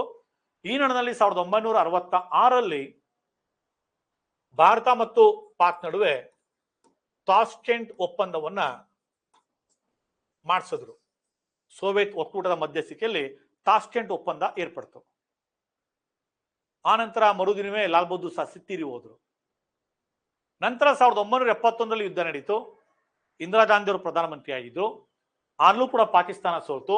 ಆ ಸಂದರ್ಭದಲ್ಲಿ 1972ರಲ್ಲಿ ಶಿಮ್ಲಾ ಒಪ್ಪಂದ ಅಂತೇಳಿ ಆಯ್ತು. ಭಾರತ ಮತ್ತು ಪಾಕಿಸ್ತಾನ ನಡುವೆ ಮತ್ತೆ ಯುದ್ಧ ನಡೀಬಾರ್ದು ಅಂತೇಳಿ ಶಿಮ್ಲಾ ಅಗ್ರಿಮೆಂಟ್ ಆಯ್ತು, ಪ್ರಧಾನಮಂತ್ರಿ ಇಂದಿರಾ ಗಾಂಧಿ ಮತ್ತು ಪಾಕ್ನ ಪ್ರಧಾನಿ ಜುಲ್ಫಿಕರ್ ಅಲಿ ಭುಟ್ಟೋ ನಡುವೆ. ಮತ್ತೆ 1999ರಲ್ಲಿ ಅಟಲ್ ಬಿಹಾರಿ ವಾಜಪೇಯಿ ಪ್ರಧಾನಮಂತ್ರಿ ಇದ್ದಾಗ ಮತ್ತೆ ಯುದ್ಧ ಆಯ್ತು ಕಾರ್ಗಿಲ್ ನಲ್ಲಿ. ಕಾರ್ಗಿಲ್ ಪ್ರದೇಶದ ವಶಕ್ಕೆ ಪಾಕ್ ಮುಂದಾಯಿತು. ಬಟ್ ಅಲ್ಲಿಂದ ಪಾಕ್ ಸೇನೆಯನ್ನು ಹಿಮ್ಮೆಟ್ಟಿಸೋದ್ರ ಮುಖಾಂತರವಾಗಿ ನಾವು ಕಾರ್ಗಿಲ್ ವಿಜಯವನ್ನ ಸಾಧಿಸಿದ್ವಿ 99ರಲ್ಲಿ. ಈಗ ಪ್ರತಿ ಬಾರಿ ಕಾಶ್ಮೀರವನ್ನು ಆಕ್ರಮಿಸಿಕೊಳ್ಳೋದಕ್ಕೆ ಮುಂದಾಗ್ತಾನೆ ಇದೆ, ನಿರಂತರವಾಗಿ ಸೋಲನ್ನು ಅನುಭವಿಸ್ತಾನೆ ಇದೆ. ಆದರೆ ಸ್ವಾತಂತ್ರ್ಯ ಬಂದಂತ ಪ್ರಾರಂಭದ ದಿನಗಳಲ್ಲಿ ಜಮ್ಮು ಕಾಶ್ಮೀರ ಇನ್ನು ಭಾರತ ಒಕ್ಕೂಟಕ್ಕೆ ಸೇರ್ಪಡೆ ಆಗಿರಲಿಲ್ಲ. ರಾಜ ಹರಿಸಿಂಗ್ ಆಳ್ವಿಕೆ ಮಾಡ್ತಾ ಇದ್ದ ಅಲ್ಲಿ. ಆ ಸಂದರ್ಭದಲ್ಲಿ ಪಾಕ್ನ ಸೈನಿಕರು ಕಾಶ್ಮೀರದ ಕೆಲವೊಂದು ಭೂಭಾಗವನ್ನ ತಮ್ಮ ನಿಯಂತ್ರಣಕ್ಕೆ ತೆಗೆದುಕೊಳ್ಳಲು ಯಶಸ್ವಿಯಾದ್ರು. ಅದನ್ನೇ ಪಾಕ್ ಆಕ್ರಮಿತ ಕಾಶ್ಮೀರ, ಪಾಕ್ ಆಕ್ಯುಪೈಡ್ ಕಾಶ್ಮೀರ್ ಅಂತ ಹೇಳ್ತೀವಿ, POK. ಇದನ್ನ ನಾವು ನಮ್ಮ ಒಂದು ಭಾರತ ಒಕ್ಕೂಟ ವ್ಯವಸ್ಥೆಗೆ ಸೇರ್ಪಡೆ ಮಾಡ್ಕೊಳ್ಳೇಬೇಕು ಅಂತೇಳಿ ಇವತ್ತಿಗೂ ಕೂಡ ನಾವು ಶ್ರಮಿಸ್ತಾ ಇದ್ದೇವೆ. 1962ರಲ್ಲಿ ಭಾರತ ಮತ್ತು ಚೀನಾ ನಡುವೆ ಯುದ್ಧ ನಡೆದಂತಹ ಸಂದರ್ಭದಲ್ಲಿ ಪಾಕಿಸ್ತಾನ ಚೀನಾದೊಂದಿಗೆ ನಿಕಟವಾದಂತಹ ಒಂದು ಸಂಬಂಧವನ್ನು ಒಳಗೊಂಡಿತ್ತು. ಪ್ರಾರಂಭದಿಂದಲೂ ಕೂಡ ಚೀನಾ ಪಾಕ್ನ ಪರೋಕ್ಷವಾಗಿ ಬೆಂಬಲ ಕೊಡ್ತಾನೆ ಇದೆ, ಅದರಲ್ಲಿ ಯಾವುದೇ ರೀತಿಯ ಮುಚ್ಚುಮರೆ ಇಲ್ಲ. ಪಾಕಿಸ್ತಾನ ಕಾಶ್ಮೀರದಲ್ಲಿ ತಾನು ಆಕ್ರಮಿಸಿದಂತ ಸುಮಾರು 2700 ಚದರ ಕಿಲೋಮೀಟರ್ ಮೈಲಿ ಭೂಪ್ರದೇಶವನ್ನ ಚೀನಾಕ್ಕೆ ನೀಡಿತು. ಚೀನಾವನ್ನ ತನ್ನತ್ತ ಸೆಳ್ಕೊಳ್ಳೋದಕ್ಕೆ, ಭಾರತ ವಿರುದ್ಧ ಮಾಡುವಂತ ಎಲ್ಲಾ ಆಕ್ರಮಣಗಳಿಗೆ ಬೆಂಬಲವನ್ನ ನಿರೀಕ್ಷೆ ಮಾಡಲಿಕ್ಕೆ. ಈ ನಿಟ್ಟಿನಲ್ಲಿ 65ರಲ್ಲಿ ಭಾರತ ಮತ್ತು ಪಾಕ್ ಯುದ್ಧ ನಡೆದು ಪಾಕ್ ಸಂಪೂರ್ಣವಾಗಿ ಸೋತಾಗ ಭಾರತದ ಸೇನೆಯ ವಶಕ್ಕೆ, ಭಾರತ ಸೇನೆಗೆ ಸೆರೆ ಹಿಡಿದಂತಹ ಸುಮಾರು 85,000 ಪಾಕ್ ಸೈನಿಕರನ್ನ ಮತ್ತೆ ಆ ದೇಶಕ್ಕೆ ನಾವು ಒಪ್ಪಿಸಿದ್ವಿ. ಮತ್ತೆ ಈ ರೀತಿಯಾದಂತಹ ಕುತಂತ್ರಗಳಿಗೆ ಪಾಕ್ ಮುಂದಾಗಬಾರ್ದು ಅಂತೇಳಿ. ಆದರೂ ಕೂಡ ಪಾಕಿಸ್ತಾನ ತನ್ನ ಹಳೆಯ ಚಾಳಿಯನ್ನ ಬಿಟ್ಟಿಲ್ಲ, ಅದನ್ನ ಮುಂದುವರಿಸಿಕೊಂಡೇ ಬರ್ತಾ ಇದೆ. 1971ರಲ್ಲಿ ಭಾರತ ಪಾಕ್ ಯುದ್ಧ ನಡೆದು ಇದಾಗಿರೋದಾಗಿ 72ರಲ್ಲಿ ಶಿಮ್ಲಾದಲ್ಲಿ ಶೃಂಗಸಭೆ ನಡೀತು. ಇಂದಿರಾ ಗಾಂಧಿ ಮತ್ತು ಪಾಕ್ನ ಪ್ರಧಾನಿ ಜುಲ್ಫಿಕರ್ ಅಲಿ ಭುಟ್ಟೋ ನಡುವೆ ಒಪ್ಪಂದವೂ ಕೂಡ ಆಯಿತು, ಶಿಮ್ಲಾ ಒಪ್ಪಂದ ಅಂತೇಳಿ. ಬಟ್ ಅದನ್ನ ಹಲವಾರು ಬಾರಿ ಉಲ್ಲಂಘನೆ ಮಾಡ್ತಾನೆ ಇದೆ ಪಾಕಿಸ್ತಾನ. ಹಾಗೆ 1999ರಲ್ಲಿ ಅಟಲ್ ಬಿಹಾರಿ ವಾಜಪೇಯಿ ಪ್ರಧಾನಮಂತ್ರಿ ಇದ್ದಾಗ ಕಾರ್ಗಿಲ್ ಯುದ್ಧದಲ್ಲಿ ಭಾರತದ ಸೇನೆ ವಿಜಯದ ಪತಾಕೆಯನ್ನು ಹಾರಿಸಿದಂತಹ ಸಂದರ್ಭದಲ್ಲಿ ಆ ನಂತರ ಸೋತಂತಹ ಪಾಕಿಸ್ತಾನ ನಡುವೆ ಮತ್ತೊಮ್ಮೆ ಯಾವುದೇ ರೀತಿಯಾದಂತಹ ಒಂದು ಸಂಘರ್ಷಗಳು ಬೇಡ ಅಂತೇಳಿ ಎರಡು ರಾಷ್ಟ್ರ ನಡುವೆ ಸುಮಧುರ ಬಾಂಧವ್ಯವನ್ನು ಏರ್ಪಡಿಸುವ ಹಿನ್ನೆಲೆಯಲ್ಲಿ ವಾಜಪೇಯಿ ಅವರು ನಮ್ಮ ಒಂದು ಅಮೃತಸರದಿಂದ, ಪಂಜಾಬ್ನ ಅಮೃತಸರದಿಂದ ಪಾಕಿಸ್ತಾನದ ಲಾಹೋರ್ವರೆಗೆ ಲಾಹೋರ್ ಬಸ್ ಯಾತ್ರೆಯನ್ನ ಪ್ರಾರಂಭ ಮಾಡಿದ್ರು. ಎರಡು ರಾಜ್ಯಗಳ ನಡುವೆ ಒಂದು ಸಂಬಂಧವನ್ನ ಉತ್ತಮಪಡಿಸುವ ಹಿನ್ನೆಲೆಯಲ್ಲಿ ಪ್ರಾರಂಭದಲ್ಲಿ ಅದು ಯಶಸ್ವಿ ಆಯಿತು. ನಂತರ ಪಾಕ್ನ ಒಂದು ಕುತಂತ್ರದಿಂದಾಗಿ ಅದನ್ನು ಕೂಡ ಭಾರತ ಸ್ಥಗಿತಗೊಳಿಸಿತು. ಹೀಗೆ ನಿರಂತರವಾಗಿ ತನ್ನ ಕುತಂತ್ರ ನೀತಿಗಳಿಂದನೇ ಪಾಕಿಸ್ತಾನ ಭಾರತದ ಜೊತೆ ತನ್ನ ಸಂಬಂಧವನ್ನ ದಿನೇ ದಿನೇ ಅಡ್ಡಿಡಿಸ್ಕೊತಾ ಇದೆ. ಇನ್ನು ಮತ್ತೊಂದು ನೆರೆ ರಾಷ್ಟ್ರ ಚೀನಾ. ಭಾರತ ಮತ್ತು ಚೀನಾ ನಡುವಿನ ಸಂಬಂಧ ಹೇಗಿದೆ? ಇದಾದ್ರೆ ನಾವು ಗುರುತಿಸ್ತಾ ಇದ್ದೇವೆ, ಉತ್ತರ ಭಾಗದಲ್ಲಿ ಭಾರತದ ಉತ್ತರ ದಿಕ್ಕಿಗೆ ಚೀನಾ ಬರುತ್ತೆ. ಭಾರತ ಮತ್ತು ಚೀನಾ ನಡುವೆ ಗಡಿರೇಖೆ ಸುದೀರ್ಘವಾಗಿದೆ. ಭಾರತ ಮತ್ತು ಚೀನಾ ನಡುವೆ ಆಗಿಂದಾಗ್ಗೆ ಕೆಲವು ವಿಷಯಗಳಲ್ಲಿ ಸಂಘರ್ಷಕ್ಕೂ ಕೂಡ ಅವಕಾಶ ಆಗ್ತಾ ಇದೆ. ಕಾರಣ ಟಿಬೆಟ್ ಮತ್ತು ಅರುಣಾಚಲ ಪ್ರದೇಶಕ್ಕೆ ಸಂಬಂಧಪಟ್ಟ ಹಾಗೆ 1950ರಲ್ಲಿ ಚೀನಾ ಟಿಬೆಟ್ನ ಮೇಲೆ ದಾಳಿ ಮಾಡಿ ಆ ಭೂಪ್ರದೇಶವನ್ನು ತನ್ನ ನಿಯಂತ್ರಣಕ್ಕೆ ತೆಗೆದುಕೊಳ್ಳುತ್ತೆ. ಆ ಸಂದರ್ಭದಲ್ಲಿ ಅಲ್ಲಿ ನೆಲೆ ಕಲ್ಕೊಂಡಂತಹ ಟಿಬೆಟಿಯನ್ನರು ತಮ್ಮ ಧರ್ಮಗುರು ದಲೈ ಲಾಮಾ ಜೊತೆಗೂಡಿ ಭಾರತದ ವಲಸೆಯನ್ನೇ ಬಂದರು, ಆಶ್ರಯವನ್ನ ಕೋರಿ. ಆ ಸಂದರ್ಭದಲ್ಲಿ ಪ್ರಧಾನಿ ಮಂತ್ರಿ ಇದ್ದಂತಹ ನೆಹರೂರವರು ಹಲವಾರು ಕಡೆ, ದೇಶದ ಹಲವಾರು ಕಡೆ ಟಿಬೆಟಿಂದ ಬಂದಂತಹ ಟಿಬೆಟಿಯನ್ನರಿಗೆ ಆಶ್ರಯವನ್ನ ಕಲ್ಪಿಸೋದಕ್ಕೆ ಅವಕಾಶವನ್ನ ಕಲ್ಪಿಸಿಕೊಟ್ರು. ದೇಶದ ಹಲವಾರು ರಾಜ್ಯಗಳಲ್ಲಿ, ಸುಮಾರು 10 ರಾಜ್ಯಗಳಲ್ಲಿ ಅವರಿಗೆ ಆಶ್ರಯವನ್ನ ಕಲ್ಪಿಸಿಕೊಟ್ರು. ನಮ್ಮ ಕರ್ನಾಟಕದಲ್ಲೂ ಕೂಡ ಉತ್ತರ ಕನ್ನಡ ಜಿಲ್ಲೆಯ ಮುಂಡಗೋಡ ಮತ್ತು ಮೈಸೂರು ಜಿಲ್ಲೆಯ ಹುಣಸೂರು ತಾಲೂಕಿನ ಬೈಲಕುಪ್ಪೆ ಅಲ್ಲಿ ಅವಕಾಶ ಕೊಟ್ಟರು. ಎಸ್ ನಿ ಜಲಂಗಪ್ಪನವರು ಮುಖ್ಯಮಂತ್ರಿ ಆದ ಸಂದರ್ಭದಲ್ಲಿ ಅಲ್ಲಿ ಅವಕಾಶ ಕೊಟ್ಟರು. ಇವತ್ತಿಗೂ ಕೂಡ ಅಲ್ಲಿ ಬೈಲಕುಪ್ಪೆನಲ್ಲಿ ಟಿಬೆಟಿನರ ಧಾರ್ಮಿಕ ಒಂದು ಕ್ಷೇತ್ರವಾಗಿ ಅದು ಪ್ರಸಿದ್ಧಿಯಾಗಿರುವುದನ್ನ ನಾವು ಗಮನಿಸ್ತೇವೆ. ಪ್ರವಾಸಿಗರು ಕೂಡ ಅಲ್ಲಿ ವಿಸಿಟ್ ಮಾಡೋದನ್ನ ನಾವು ಗಮನಿಸ್ತೇವೆ. ಈ ನಿಟ್ಟಿನಲ್ಲಿ ಆ ಟಿಬೆಟಿನರಿಗೆ ಆಶ್ರಯ ಕೊಟ್ಟಿದ್ದು ಕೂಡ ಚೀನಾದವರ ಕಣ್ಣನ್ನ ಕೆಂಪಾಗಿಸಿತು. ತನ್ನ ಶತ್ರುಗಳಿಗೆ ಭಾರತ ಆಶ್ರಯ ಕೊಡ್ತಾ ಇದೆ ಅಂತೇಳಿ. ಹಾಗೆ ಚೀನಾದ ಪ್ರಧಾನಿಯಾಗಿದ್ದಂತಹ ಚೌ ಎನ್ ಲಾಯ್ ಭಾರತದ ಪ್ರಧಾನಮಂತ್ರಿ ಆಗಿದ್ದಂತಹ ಜವಾಹರ್ಲಾಲ್ ನೆಹರು ಅವರ ಆಡಳಿತಾವಧಿಯಲ್ಲಿ ಭಾರತಕ್ಕೆ ಭೇಟಿ ಕೊಟ್ಟಂತಹ ಸಂದರ್ಭದಲ್ಲಿ ಇಬ್ಬರು ಉಭಯ ನಾಯಕರು ಚರ್ಚೆನ ಮಾಡಿ 1954ರಲ್ಲಿ ಪಂಚಶೀಲ ಒಪ್ಪಂದಕ್ಕೆ ಸಹಿನ ಮಾಡಿದ್ರು. ಇದು ಎಕ್ಸಾಮ್ ಅಲ್ಲಿ ಕೇಳಿದಾನೆ, ಪಂಚಶೀಲ ಒಪ್ಪಂದಕ್ಕೆ ಸಹಿ ಮಾಡಿದ್ ಯಾವಾಗ, ಯಾರ್ಯಾರು ಅಂತೇಳಿ. ಅದರ ಪ್ರಕಾರವಾಗಿ ಎರಡೂ ದೇಶಗಳ ನಡುವಿನ ಗಡಿಯಲ್ಲಿನ ವಾಸ್ತವಿಕ ನಿಯಂತ್ರಣ ರೇಖೆ ಏನಿದೆ, LAC ಅಂತ ನಾವೇನ್ ಕರಿತೀವಿ, ಲೈನ್ ಆಫ್ ಆಕ್ಚುಯಲ್ ಕಂಟ್ರೋಲ್ ಅಂತೇಳಿ, ಅದನ್ನ ಇಬ್ಬರೂ ಕೂಡ ಪಾಲಿಸೋದು, ಅದನ್ನ ಯಾರು ಕೂಡ ಉಲ್ಲಂಘಿಸೋದು ಬೇಡ. ಭಾರತ ಮತ್ತು ಚೀನಾ ನಡುವಿನ ಸುಮಾರು 3400 ಕಿಲೋಮೀಟರ್ ಉದ್ದದ ಅಂತಾರಾಷ್ಟ್ರೀಯ ಗಡಿ ರೇಖೆಯನ್ನ ಗುರುತಿಸಲಾಗಿದೆ. ಅದನ್ನ ಅವತ್ತಿನ ಕಾಲಕ್ಕೆ ಬ್ರಿಟಿಷ್ ಇಂಡಿಯಾದ ವಿದೇಶಾಂಗ ಕಾರ್ಯದರ್ಶಿಯಾದಂತಹ ಸರ್ ಮ್ಯಾಕ್ ಮೋಹನ್ ಇದನ್ನ ಗುರುತಿಸಿದ್ರು. ಈ ನಿಟ್ಟಿನಲ್ಲಿ ಭಾರತ ಮತ್ತು ಚೀನಾ ನಡುವಿನ ಗಡಿ ರೇಖೆಯನ್ನ ಮ್ಯಾಕ್ ಮೋಹನ್ ಗಡಿ ರೇಖೆ ಅಂತೇಳಿ ಕರೀತಾರೆ. ಇದು ಕೂಡ ಎಕ್ಸಾಂಪಲ್ ಕೇಳಿದಾನೆ. ಬಾರ್ಡರ್ ಲೈನ್ ಸಂಬಂಧಪಟ್ಟಂತೆ ಮ್ಯಾಥ್ಯೂ ಫಾರಂ ಗ್ರೂಪ್ ಕೇಳ್ತಾನೆ, ಅಥವಾ ಸರಿಯಾದ ಜೋಡಿಯನ್ನು ಗುರುತಿಸಿ ಅಂತ ಕೇಳ್ತಾನೆ, ಅಥವಾ ನೇರವಾಗಿ ಕೂಡ ಪ್ರಶ್ನೆಯನ್ನ ಕೇಳಿದಾನೆ. ಭಾರತ ಪಾಕ್ ಗಡಿ ರೇಖೆ ರ್ಯಾಟ್ಲಿಫ್ ರೇಖೆ ಎನ್ನುವ ಹಾಗೆ ಭಾರತ ಮತ್ತು ಚೀನಾ ಗಡಿ ರೇಖೆನ ಮ್ಯಾಕ್ ಮೋಹನ್ ರೇಖೆ ಅಂತೇಳಿ ಕರೀತಾರೆ. ಅದೇ ಚೀನಾ 1962ರಲ್ಲಿ ಪೂರ್ವ ಲಡಾಖ್ನ ಮೇಲೆ ದಾಳಿ ಮಾಡಿ ಭಾರತದ ಸುಮಾರು 14,671 ಚದರ ಮೈಲಿಯಷ್ಟು ಭೂಪ್ರದೇಶವನ್ನು ತನ್ನ ಸ್ವಾಧೀನಕ್ಕೆ ತೆಗೆದುಕೊಂಡಿದೆ. ಅದನ್ನು ಇವತ್ತಿಗೂ ಕೂಡ ಮುಂದುವರಿಸ್ತಾ ಇದೆ. ಈ ನಿಟ್ಟಿನಲ್ಲಿ ಭಾರತ ಮತ್ತು ಚೀನಾ ನಡುವೆ ಆಗಿಂದಾಗ್ಗೆ ನಿರಂತರವಾದಂತಹ ಒಂದು ಮಾತಿನ ಸಂಘರ್ಷ ನಡೀತಾ ಇದೆ. ಅರುಣಾಚಲ ಪ್ರದೇಶದ ಮೇಲೆ ತನ್ನ ಹಿಡಿತವನ್ನು ಸಾಧಿಸೋದಕ್ಕೆ ಚೀನಾ ಮುಂದಾಗ್ತಾ ಇರೋದನ್ನ ಭಾರತ ಕಟುವಾಗಿ ವಿರೋಧಿಸ್ತಾ ಇದೆ, ಟೀಕಿಸ್ತಾ ಇದೆ. ಇನ್ನು ಮತ್ತೊಂದು ನಮ್ಮ ನೆರೆಯ ರಾಷ್ಟ್ರ ಭಾರತ ಮತ್ತು ನೇಪಾಳ. ಏನು ಹಿಂದೂ ರಾಷ್ಟ್ರ ಅಂತ ಖ್ಯಾತಿಯಾಗಿರ್ತಕ್ಕಂಥ ನೇಪಾಳ ಏನಿದೆ, ಹಲವಾರು ಸಾಂಪ್ರದಾಯಿಕ ಆಚರಣೆಗಳಿಗೆ ಹೆಸರುವಾಸಿಯಾದಂತಹ ರಾಷ್ಟ್ರ. ಇದು ಉತ್ತರಕ್ಕೆ ಹಿಮಾಲಯ ಪರ್ವತ ಶ್ರೇಣಿಗೆ ಹೊಂದ್ಕೊಂಡಿರ್ತಕ್ಕಂತಹ ರಾಷ್ಟ್ರ. ಪ್ರಾರಂಭದಿಂದಲೂ ಕೂಡ ನೇಪಾಳ ಭಾರತದ ಜೊತೆ ತನ್ನದೇ ಆದಂತಹ ಒಂದು ನಿಕಟವಾದಂತಹ ಸಂಬಂಧವನ್ನ, ಸಂಪರ್ಕವನ್ನ ನಿರಂತರವಾಗಿ ಮುಂದುವರಿಸಿಕೊಂಡು ಬರ್ತಾ ಇದೆ. ಯಾವುದೇ ಯುದ್ಧಗಳಿಗೆ ಅವಕಾಶವನ್ನ ಮಾಡಿಕೊಟ್ಟಿಲ್ಲ. ನೇಪಾಳ ಬಹುಪಾಲು ಭೂ ಆವೃತ ಪ್ರದೇಶವೇ ಆಗಿರೋದ್ರಿಂದಾಗಿ ಅದಕ್ಕೆ ಅನಿವಾರ್ಯವಾಗಿ ಭಾರತದ ಮುಖಾಂತರವೇ ಹೊರದೇಶ ನಡುವೆ ಸಂಪರ್ಕವನ್ನ ಸಾಧಿಸಿಕೊಳ್ಬೇಕಾದಂತ ಅನಿವಾರ್ಯತೆ ಎದುರಾಗಿದೆ. ಈ ನಿಟ್ಟಿನಲ್ಲಿ 1950ರಲ್ಲೇ ಸ್ನೇಹ ಮತ್ತು ಶಾಂತಿ ಒಪ್ಪಂದವನ್ನ ಭಾರತ ಮತ್ತೆ ನೇಪಾಳ ಎರಡೂ ಕೂಡ ಮಾಡ್ಕೊಂಡಿದ್ದಾವೆ. ಈ ನಿಟ್ಟಿನಲ್ಲಿ ನೇಪಾಳ ಮತ್ತು ಭಾರತ ನಡುವೆ ಇವತ್ತಿಗೂ ಕೂಡ ಯಾವುದೇ ರೀತಿಯಾದಂತಹ ಯುದ್ಧದ ಸಂಘರ್ಷಗಳು ಏರ್ಪಟ್ಟಿಲ್ಲ.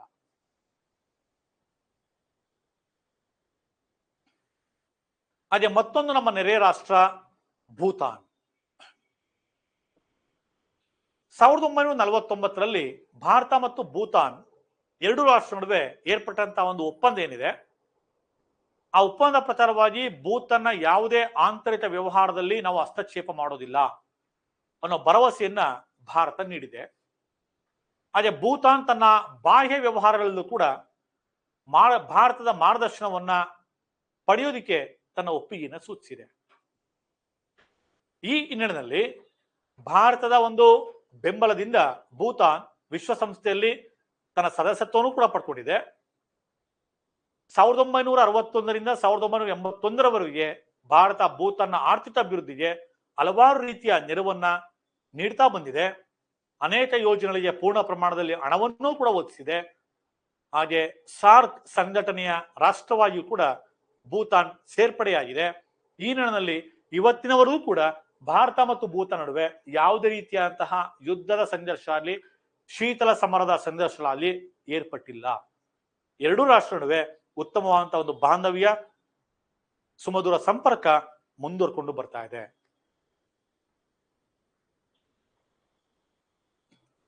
ಹಾಗೆ ಮತ್ತೊಂದು ನೆರೆ ರಾಷ್ಟ್ರ ಶ್ರೀಲಂಕಾ, ದ್ವೀಪ ರಾಷ್ಟ್ರ. ಭಾರತದ ಭೌಗೋಳಿಕ ನೆಲಗಟ್ಟಿನಲ್ಲಿ ದಕ್ಷಿಣಕ್ಕೆ ಬರತಕ್ಕಂತ ಒಂದು ರಾಷ್ಟ್ರ, ದಕ್ಷಿಣ ದಿಕ್ಕಿನಲ್ಲಿರ್ತಕ್ಕಂಥ ರಾಷ್ಟ್ರ, ದ್ವೀಪ ರಾಷ್ಟ್ರವಾಗಿದೆ. ಹಿಂದೆ ಕ್ರಿಸ್ತಪೂರ್ವದಲ್ಲೇ ನಾವು ನೋಡಿದಾಗ ಅಶೋಕ ಮಹಾರಾಜ, ಮೌರ್ಯ ಸಾಮ್ರಾಜ್ಯ ಚಕ್ರವರ್ತಿ ಅಶೋಕ ಮಹಾರಾಜ ಬೌದ್ಧ ಧರ್ಮದ ಪ್ರಚಾರಕ್ಕೆ ತನ್ನ ಮಕ್ಕಳಾದಂತಹ ಸಂಘಮಿತ್ರೆಯನ್ನ ಹಾಗೆ ಇತರ ಪ್ರತಿನಿಧಿಗಳನ್ನ ಶ್ರೀಲಂಕಾಕ್ಕೆ ಕಳಿಸ್ಕೊಟ್ಟಿದ್ದ ಅನ್ನೋದನ್ನ ಇತಿಹಾಸದ ಪುಟಗಳಲ್ಲಿ ನಾವು ಓದ್ತೇವೆ. ಹಾಗೆ ಬೌದ್ಧ ಧರ್ಮದ ಪ್ರಚಾರಕ್ಕೆ ಅದ್ವಿತೀಯವಾದಂತಹ ಒಂದು ಸೇವೆಯನ್ನ ಸಲ್ಲಿಸಿದಂಥವನು. ಆ ಮೂಲಕ ಭಾರತ ಮತ್ತು ಶ್ರೀಲಂಕಾ ನಡುವೆ ಸಾಂಸ್ಕೃತಿಕ ಸಂಬಂಧ ಕ್ರಿಸ್ತಪೂರ್ವದಿಂದಲೂ ಕೂಡ ಏರ್ಪಟ್ಟಿರುವುದನ್ನು ನಾವು ಗಮನಿಸ್ತೀವಿ. ಈ ಒಂದು ದ್ವೀಪ ರಾಷ್ಟ್ರ ಅಂತ ಶ್ರೀಲಂಕಾ ಏನಿದೆ, ಇದರಲ್ಲಿ ಪ್ರಮುಖವಾಗಿ ಎರಡು ಜನಾಂಗೀಯ ಗುಂಪುಗಳಿರುವುದನ್ನು ಗಮನಿಸ್ತೀವಿ. ಒಂದು ಸಿಂಹಳಿಯರು, ಮತ್ತೊಂದು ತಮಿಳರು. ಸಿಂಹಳಿಯರು ಶ್ರೀಲಂಕಾದ ಮೂಲ ನಿವಾಸಿಗಳು. ಭಾರತದ ಮೂಲ ನಿವಾಸಿಗಳು ದ್ರಾವಿಡರು ಹೇಗಿದ್ದಾರೋ ಹಾಗೆ. ತಮಿಳರು ತಮಿಳುನಾಡಿನಿಂದ ಬಂದು ಶ್ರೀಲಂಕಾದಲ್ಲಿ ನೆಲೆಸಿರ್ತಕ್ಕಂಥ ವಲಸಿಗರು. ಆದರೆ ಇವತ್ತಿಯೂ ಕೂಡ ಆಗಿಂದಾಗೆ ಶ್ರೀಲಂಕಾದಲ್ಲಿ ಈ ಸಿಂಹಳಿಯರು ಮತ್ತು ತಮಿಳರ ನಡುವೆ ನಿರಂತರವಾಗಿ ಶೀತಲ ಸಮರಗಳು ನಡೀತಾ ಇರೋದನ್ನ, ಸಂಘರ್ಷಗಳು ನಡೀತಾ ಇರೋದನ್ನ ನಾವು ಗಮನಿಸ್ತೀವಿ. ಪಾಕ್ ಕೊಲ್ಲಿಯ ಮಧ್ಯೆ ಬರತಕ್ಕಂತಹ ಕಚತೀವ್ ದ್ವೀಪ ಏನಿದೆ, ಈ ಒಂದು ದ್ವೀಪದ ಮೇಲಿನ ಹಕ್ಕಿಗೋಸ್ಕರವಾಗಿ 1974 ಮತ್ತು 76ರಲ್ಲಿ ಭಾರತ ಶ್ರೀಲಂಕಾದೊಂದಿಗೆ ಒಪ್ಪಂದವನ್ನು ಕೂಡ ಮಾಡಿಕೊಂಡಿದೆ. ಶ್ರೀಲಂಕಾ ಹಲವಾರು ಸಂದರ್ಭದಲ್ಲಿ ನೈಸರ್ಗಿಕ ವಿಕೋಪಕ್ಕೆ ಒಳಗಾದಾಗ, ಪ್ರಾಕೃತಿಕ ವಿಕೋಪಕ್ಕೆ ಒಳಗಾಗಿ ಹಲವಾರು ನಷ್ಟವನ್ನು ಅನುಭವಿಸಿದಾಗ ಭಾರತ ನೆರವನ್ನು ಕೂಡ ಶ್ರೀಲಂಕಾಕ್ಕೆ ನೀಡಿದೆ. ಆದರೆ ಶ್ರೀಲಂಕಾದಲ್ಲಿನ LTT ಉಗ್ರರ ಉಪಟಳವನ್ನ ನಿಯಂತ್ರಿಸೋದಕ್ಕೆ ರಾಜೀವ್ ಗಾಂಧಿ ಪ್ರಧಾನಮಂತ್ರಿಯಾದ ಸಂದರ್ಭದಲ್ಲಿ ಭಾರತೀಯ ಸೇನೆಯನ್ನು ಕೂಡ ಅಲ್ಲಿ ರವಾನಿಸಿ ಅಲ್ಲಿ LTT ಉಪಟಳವನ್ನ ನಿಯಂತ್ರಿಸುವಲ್ಲಿ ಭಾರತ ಶ್ರೀಲಂಕಾಕ್ಕೆ ನೆರವನ್ನ ಕೊಡ್ತು. ಅದರ ಪರಿಣಾಮವೇ ರಾಜೀವ್ ಗಾಂಧಿಯ ಹತ್ಯೆ ಆಯಿತು. ಪರೋಕ್ಷವಾಗಿ ರಾಜೀವ್ ಗಾಂಧಿಯ ಹತ್ಯೆಗೆ ಆ ಒಂದು LTT ಉಗ್ರರ ದಮನವು ಕೂಡ ಕಾರಣ ಆಗೋದನ್ನ ನಾವು ಮರೆಯುವಾಗಿಲ್ಲ. ಅದು ನಮ್ಮ ನೆರೆಯ ಮತ್ತೊಂದು ರಾಷ್ಟ್ರ ಬಾಂಗ್ಲಾದೇಶ. ಬಾಂಗ್ಲಾದೇಶದ ಅರ್ಲಿ ನೇಮ್ ಈಸ್ಟ್ ಪಾಕಿಸ್ತಾನ್, ಪೂರ್ವ ಪಾಕಿಸ್ತಾನ ಅಂತ ಕರೀತಾ ಇದ್ರು. ಅದು ಪಾಕಿಸ್ತಾನ ಒಂದು ಭೂಭಾಗ. ಪಾಕಿಸ್ತಾನ ಪೂರ್ವ ಪಾಕಿಸ್ತಾನ ಮತ್ತು ಪಶ್ಚಿಮ ಪಾಕಿಸ್ತಾನ ಅಂತಕ್ಕಂಥ ಎರಡು ಭಾಗವನ್ನು ಒಳಗೊಂಡಿತ್ತು. ಭಾರತ ಸ್ವಾತಂತ್ರ್ಯ ನಂತರದಲ್ಲಿ ಪಾಕ್ ವಿಭಜನೆ ಆದಮೇಲೆ ಪೂರ್ವ ಪಾಕಿಸ್ತಾನ ಭಾರತದಿಂದ ಪಾಕ್ ಸ್ವತಂತ್ರವಾಗಿ ರಚನೆ ಆದಾಗ 60ರ ದಶಕದಿಂದಲೂ ಕೂಡ ಪಶ್ಚಿಮ ಪಾಕಿಸ್ತಾನದಿಂದ ವಿಮುಕ್ತಗೊಳ್ಳಬೇಕು, ತನ್ನದೇ ಆದ ಸ್ವತಂತ್ರ ರಾಷ್ಟ್ರವನ್ನು ರಚನೆ ಮಾಡ್ಕೋಬೇಕು ಅಂತೇಳಿ ನಿರಂತರವಾಗಿ ಹೋರಾಟಗಳನ್ನ ಪ್ರಾರಂಭ ಮಾಡ್ತು.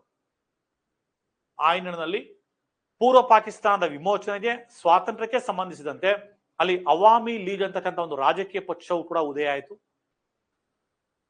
ಶೇಖ್ ಮುಜೀಬುರ್ ರೆಹಮಾನ್ ಅದರ ನಾಯಕರಾಗಿದ್ರು. ಅವರ ನೇತೃತ್ವದಲ್ಲಿ ನಿರಂತರ ಹೋರಾಟಗಳು ನಡೀತು. ಅಲ್ಲಿ ನಡೆದಂತಹ ಚುನಾವಣೆಯಲ್ಲಿ ಪೂರ್ವ ಪಾಕಿಸ್ತಾನದಲ್ಲಿ ಅವಾಮಿ ಲೀಗ್ ಪಕ್ಷಕ್ಕೆ ಬಹುಮತವೂ ಕೂಡ ಸಿಕ್ತು. ಆದರೆ ಪಶ್ಚಿಮ ಪಾಕಿಸ್ತಾನ ಅಲ್ಲಿ ಸರ್ಕಾರ ರಚನೆಗೆ ಅವಕಾಶ ಕೊಡಲಿಲ್ಲ. ಯಾರ್ಯಾರು ಆ ಒಂದು ಸ್ವಾತಂತ್ರ್ಯ ಹೋರಾಟದಲ್ಲಿ ಭಾಗಿಯಾಗಿದ್ರೋ ಎಲ್ಲಾ ಪ್ರಮುಖ ನಾಯಕರನ್ನ ಬಂಧಿಸೋದಕ್ಕೆ, ಕ್ರೂರವಾಗಿ ಹಿಂಸಿಸೋದಕ್ಕೆ ಪಶ್ಚಿಮ ಪಾಕಿಸ್ತಾನ ಮುಂದಾಯಿತು. ಈ ಸಂದರ್ಭದಲ್ಲಿ ಹಲವಾರು ಲಕ್ಷಾಂತರ ಮಂದಿ ಪೂರ್ವ ಪಾಕಿಸ್ತಾನದ ಜನ ತಮ್ಮ ಜೀವ ರಕ್ಷಣೆಗೆ, ಆಶ್ರಯಕ್ಕೆ ಭಾರತದ ವಲಸೆ ಬಂದರು. ಆಗ ಭಾರತದ ಪ್ರಧಾನಮಂತ್ರಿ ಇದ್ದಂತ ಶ್ರೀಮತಿ ಇಂದಿರಾ ಗಾಂಧಿ ಅವರು ಆಶ್ರಯವನ್ನು ಕೊಡ್ತಾರೆ. ಆಗ ಪಶ್ಚಿಮ ಪಾಕಿಸ್ತಾನ ತನ್ನ ಶತ್ರುಗಳಿಗೆ ಭಾರತ ಆಶ್ರಯನ ಕೊಡ್ತಾ ಇದೆ ಅಂತೇಳಿ ಇದೇ ಕುಂಟು ನೆಪ ಇಟ್ಕೊಂಡು ಭಾರತದ ಮೇಲೆ ದಾಳಿ ಮಾಡುತ್ತೆ. ಭಾರತ ಕೂಡ ಪ್ರತಿದಾಳಿ ಮಾಡುತ್ತೆ. ಪಾಕ್ ಸಂಪೂರ್ಣವಾಗಿ ಸೋಲನ್ನು ಅನುಭವಿಸುತ್ತೆ, ಶರಣಾಗತಿ ಆಗುತ್ತೆ. ಈ ಸಂದರ್ಭದಲ್ಲಿ ಭಾರತ ಪೂರ್ವ ಪಾಕಿಸ್ತಾನಕ್ಕೆ ಬೆಂಬಲ ಕೊಡುತ್ತೆ. ಈ ಬೆಂಬಲದ ಪರಿಣಾಮ ಪಶ್ಚಿಮ ಪಾಕಿಸ್ತಾನ ಪೂರ್ವ ಪಾಕಿಸ್ತಾನಕ್ಕೆ ವಿಮೋಚನೆಯನ್ನ, ಸ್ವಾತಂತ್ರ್ಯವನ್ನು ನೀಡುತ್ತೆ. ಆಗ 1971ರಲ್ಲಿ ಪೂರ್ವ ಪಾಕಿಸ್ತಾನ ಬಾಂಗ್ಲಾದೇಶ ಅಂತಕ್ಕಂಥ ಹೊಸ ಹೆಸರಿನೊಂದಿಗೆ ಪ್ರಪಂಚದ ಭೂಪಟದಲ್ಲಿ ತನ್ನ ಅಸ್ತಿತ್ವವನ್ನು ಕಂಡುಕೊಳ್ಳುತ್ತೆ. ಶೇಖ್ ಮುಜಿಬುರ್ ರೆಹಮಾನ್ ಬಾಂಗ್ಲಾದೇಶದ ಪ್ರಧಾನಮಂತ್ರಿಯಾಗಿ ನೇಮಕ ಆಗ್ತಾರೆ. ಅವನ್ನ ಫಾದರ್ ಆಫ್ ಬಾಂಗ್ಲಾದೇಶ್, ಬಾಂಗ್ಲಾದೇಶದ ಪಿತಾಮಹ ಅಂತನೂ ಕೂಡ ಕರೀತಾರೆ. ಆದ್ರೆ ದುರಂತ, ಅವರ ಮಗಳು ಶೇಖ್ ಹಸೀನಾ ಅದರ ಪ್ರಧಾನಿಯಾಗಿದ್ರು. ಅವರ ನಂತರದಲ್ಲಿ ಇತ್ತೀಚೆಗೆ ಬಾಂಗ್ಲಾದೇಶದ ಅವರ ನಾಯಕತ್ವದ ವಿರುದ್ಧವೇ ದಂಗೆಗಳು ಏರ್ಪಟ್ಟು ಅವರು ದೇಶ ತೊರೆದು ನಮ್ಮ ಭಾರತದಲ್ಲಿ ಆಶ್ರಯ ಪಡೆದಿದ್ದನ್ನು ಕೂಡ ನಾವು ಗಮನಿಸಿದ್ದೀವಿ. ಇನ್ನ ಜಾಗತಿಕ ಮಟ್ಟದಲ್ಲಿ ರಚನೆಯಾಗಿರತಕ್ಕಂತಹ, ಪ್ರಾದೇಶಿಕ ಮಟ್ಟದಲ್ಲಿ ರಚನೆಯಾಗಿರತಕ್ಕಂತಹ ಹಲವಾರು ಸಂಘಟನೆಗಳಲ್ಲಿ ನಮ್ಮ ದಕ್ಷಿಣ ಏಷ್ಯಾ ರಾಷ್ಟ್ರ ಸಂಘಟನೆಗೆ ಸಂಬಂಧಪಟ್ಟ ಹಾಗೆ ರಚನೆಯಾದಂತಹ ಪ್ರಮುಖ ಸಂಘಟನೆ SAARC, south Asian association for regional cooperation, Dakshina Asia ಪ್ರಾದೇಶಿಕ ಸಹಕಾರ ಸಂಘ. ದಕ್ಷಿಣ ಏಷ್ಯಾ ರಾಷ್ಟ್ರಗಳ ಪ್ರಾದೇಶಿಕ ಸಹಕಾರ ಸಂಘ ಅಂತಕ್ಕಂಥದ್ದು ಸಾರ್ಕ್ ಅನ್ನುವಂತಹ ಸಂಘಟನೆ ಮೊದಲ ಬಾರಿಗೆ 1985ರಲ್ಲಿ ಅಸ್ತಿತ್ವಕ್ಕೆ ಬಂತು. ಇದರ ಮೂಲ ಉದ್ದೇಶ ದಕ್ಷಿಣ ಏಷ್ಯಾದಲ್ಲಿ ಬರ್ತಕ್ಕಂಥ ರಾಷ್ಟ್ರಗಳು ಪರಸ್ಪರ ಸಹಕಾರ, ಸಂಪರ್ಕವನ್ನ ಸಾಧಿಸೋದ್ರ ಮುಖಾಂತರ ಪ್ರಾದೇಶಿಕ ಸಂಘಟನೆಯನ್ನ ಬಲಪಡಿಸಬೇಕು ಅನ್ನೋ ಮೂಲ ಉದ್ದೇಶವನ್ನು ಇಟ್ಕೊಂಡು 7 ರಾಷ್ಟ್ರಗಳನ್ನ ಒಳಗೊಂಡಂತ ಒಂದು ಸಂಘಟನೆ 1985ರಲ್ಲಿ ಅಸ್ತಿತ್ವಕ್ಕೆ ಬರುತ್ತೆ. ಅದರ ಪ್ರತಿ ಒಂದು ಶೃಂಗಸಭೆ ಕೂಡ ಸಾರ್ಕ್ ಸದಸ್ಯ ರಾಷ್ಟ್ರಗಳಲ್ಲಿ ಒಂದೊಂದು ವರ್ಷ ಅದು ನಡೀತಾ ಬಂತು. ಹಾಗೆ ಪ್ರಾರಂಭದಲ್ಲಿ 1985ರಲ್ಲಿ 7 ಸದಸ್ಯ ರಾಷ್ಟ್ರಗಳನ್ನ ಒಳಗೊಂಡಿದ್ದಂತ ಸಾರ್ಕ್ ಅಂದ್ರೆ ಭಾರತ, ಬಾಂಗ್ಲಾದೇಶ, ಭೂತಾನ್, ಮಾಲ್ಡೀವ್ಸ್, ನೇಪಾಳ, ಪಾಕಿಸ್ತಾನ, ಶ್ರೀಲಂಕಾ, ಈ 7 ಮೂಲ ಸದಸ್ಯ ರಾಷ್ಟ್ರಗಳು 85ರಲ್ಲಿ. ಆನಂತರ 14ನೇ ಶೃಂಗಸಭೆ ಭಾರತದಲ್ಲಿ ನಡೆದಾಗ 2007ರಲ್ಲಿ ಅಫ್ಘಾನಿಸ್ತಾನವನ್ನ ಸಾರ್ಕ್ನ 8ನೇ ಸದಸ್ಯ ರಾಷ್ಟ್ರವನ್ನಾಗಿ ಸೇರ್ಪಡೆ ಮಾಡಿಕೊಳ್ಳಾಯಿತು. ಈ ನಿಟ್ಟಿನಲ್ಲಿ ಪ್ರಸ್ತುತ 8 ಸದಸ್ಯ ರಾಷ್ಟ್ರಗಳಿದ್ದಾವೆ ಸಾರ್ಕ್ ಸಂಘಟನೆಯಲ್ಲಿ. ಆದರೆ ಪಾಕಿಸ್ತಾನ ಭಾರತದ ಮೇಲೆ ಅಪ್ರಚೋದನಾಕಾರಿ ದಾಳಿಯನ್ನ ಮಾಡ್ತಾ ಇರೋದ್ರಿಂದಾಗಿ, ಗಡಿಯನ್ನ ಉಲ್ಲಂಘನೆ ಮಾಡ್ತಾ ಇರೋದ್ರಿಂದಾಗಿ ಈ ಪಾಕಿಸ್ತಾನ ಜೊತೆ ಯಾವುದೇ ರೀತಿಯಂತಹ ಮಾತುಕತೆ ಸೂಕ್ತ ಅಲ್ಲ ಅಂತೇಳಿ ಈ ಸಾರ್ಕ್ ಶೃಂಗಸಭೆಯನ್ನು ಕೂಡ ಭಾರತ ಬಹಿಷ್ಕರಿಸಿದೆ. ಇತ್ತೀಚೆಗೆ ಇದು ನಿರಂತರವಾಗಿ ಇದರ ಸಮಾವೇಶಗಳು ನಡೀತಾ ಇಲ್ಲ.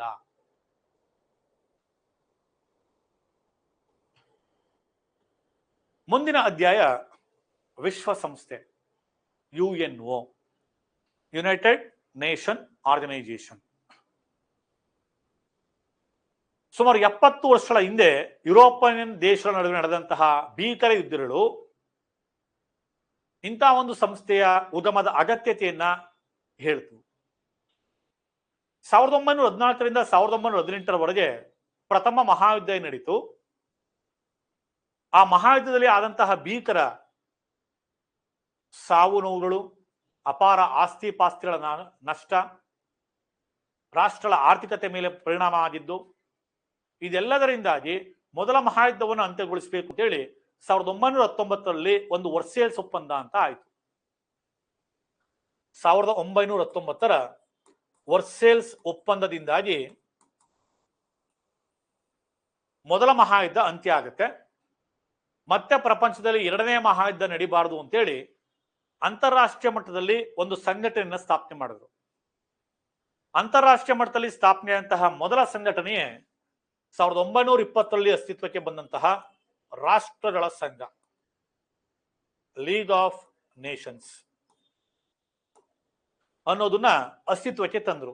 ಇನ್ನು ಜಗತ್ನಲ್ಲಿ 2ನೇ ಮಹಾಯುದ್ಧ ನಡೀಬಾರದು ಅಂತ.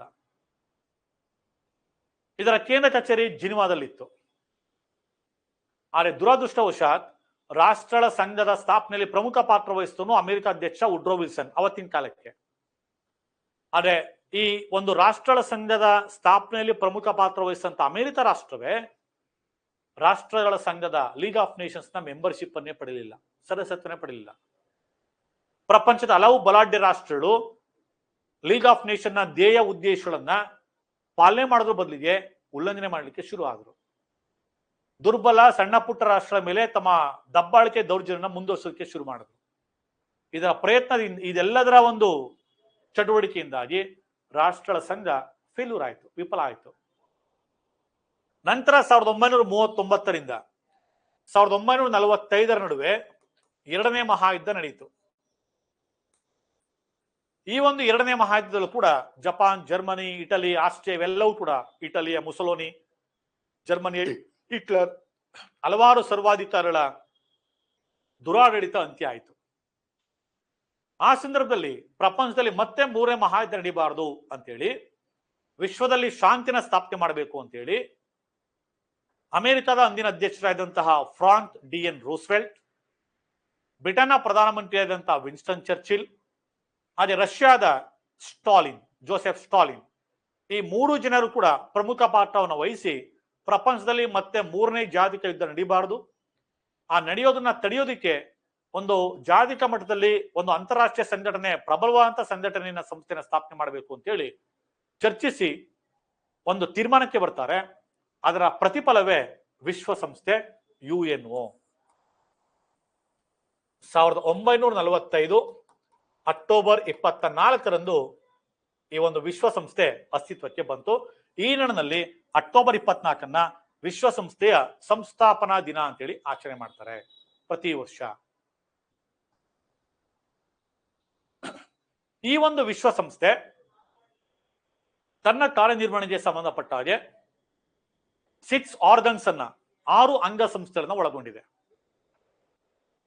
ಅದರಲ್ಲಿ ಮೊದಲನೇದು ಜನರಲ್ ಅಸೆಂಬ್ಲಿ, ಸಾಮಾನ್ಯ ಸಭೆ ಅಥವಾ ಮಹಾಸಭೆ ಅಂತಾನೂ ಕೂಡ ಕರಿತೀವಿ. ಈ ಸಾಮಾನ್ಯ ಸಭೆ ರಚನೆ ಯಾವ ರೀತಿ ಇರುತ್ತೆ ಅಂದ್ರೆ, ಸಾಮಾನ್ಯ ಸಭೆಗೆ ವಿಶ್ವಸಂಸ್ಥೆಯ ಸದಸ್ಯತ್ವನ ಪಡ್ಕೊಂಡಿರತಕ್ಕಂಥ ಪ್ರತಿಯೊಂದು ರಾಷ್ಟ್ರದಿಂದ 5 ಮಂದಿ ಪ್ರತಿನಿಧಿಗಳು ಇಲ್ಲಿಗೆ ಬರ್ತಾರೆ, ಆಯ್ಕೆ ಆಗ್ತಾರೆ. 5 ಮಂದಿ ಸದಸ್ಯರಿದ್ರೂ ಕೂಡ ಪ್ರತಿ ರಾಷ್ಟ್ರದಿಂದ ಅವರಿಗೆ ವೋಟಿಂಗ್ ಇರ್ತಕ್ಕಂಥದ್ದು 1 ಮತದ ಮೌಲ್ಯ ಮಾತ್ರ, ಒಬ್ಬರಿಗೆ ಮಾತ್ರ ವೋಟಿಂಗ್ ರೈಟ್ಸ್ ಇರೋದು, 1 ಮತವನ್ನು ಲೆಕ್ಕ ತೆಗೆದುಕೊತಾರೆ. ಈಗ ಪ್ರಸ್ತುತ ವಿಶ್ವಸಂಸ್ಥೆಯಲ್ಲಿ ಸುಮಾರು 193 ರಾಷ್ಟ್ರಗಳು ಸದಸ್ಯತ್ವನ ಪಡ್ಕೊಂಡಿದ್ದಾವೆ. 193ನೇ ಸದಸ್ಯ ರಾಷ್ಟ್ರ ಸೂಡಾನ್ ಆಗಿದೆ. ಇದು ಕೂಡ ಎಕ್ಸಾಮ್ ಅಲ್ಲಿ ಕೇಳಿದಾನೆ. ಹೀಗೆ 193 ರಾಷ್ಟ್ರಗಳಿಂದ ಕೂಡ 5 ಮಂದಿ ಪ್ರತಿನಿಧಿಗಳು ಆಯ್ಕೆ ಆಗ್ತಾರೆ. ಅವರಿಗೆ ವೋಟಿಂಗ್ ರೈಟ್ಸ್ ಒಂದಿದೆ. ಇದು ಎಲ್ಲಾ ರಾಷ್ಟ್ರ ಪ್ರತಿನಿಧಿ ಒಳಗೊಂಡಿರೋದ್ರಿಂದ ಇದನ್ನ ವಿಶ್ವಸಂಸ್ಥೆಯ ಸಂಸತ್ತು ಅಂತ ಕೂಡ ಕರೀತಾರೆ, ಸಾಮಾನ್ಯ ಸಭೆಯನ್ನ. ಇದರ ಅಧ್ಯಕ್ಷತೆಯನ್ನು ಕೂಡ ಒಬ್ಬ ರಾಷ್ಟ್ರದ ಪ್ರತಿನಿಧಿಗಳು ವಹಿಸ್ಕೋತಾರೆ. ಭಾರತದವರು ಕೂಡ ಸಾಮಾನ್ಯ ಸಭೆ ಅಧ್ಯಕ್ಷತೆಯನ್ನು ವಹಿಸಿದ್ರು. 1953ರಲ್ಲಿ ವಿಶ್ವಸಂಸ್ಥೆಯ ಸಾಮಾನ್ಯ ಸಭೆಯ ಅಧ್ಯಕ್ಷತೆಯನ್ನು ವಹಿಸಿದ ಮೊದಲ ಭಾರತೀಯ ಮಹಿಳೆ ವಿಜಯಲಕ್ಷ್ಮಿ ಪಂಡಿತ್. ನೆಹರೂರವರ ಸಹೋದರಿ, ಸೋವಿಯತ್ ಯೂನಿಯನ್ನ ರಾಯಭಾರಿಯು ಕೂಡ ಕೆಲಸ ಮಾಡಿದ್ರು. ಇವರು 1953ರಲ್ಲಿ ಯುಎನ್ಒ ಜನರಲ್ ಅಸೆಂಬ್ಲಿಯ ಚೇರ್ಮನ್ ಆಗಿ ಕೆಲಸವನ್ನು ನಿರ್ವಹಿಸಿದಂತವರು.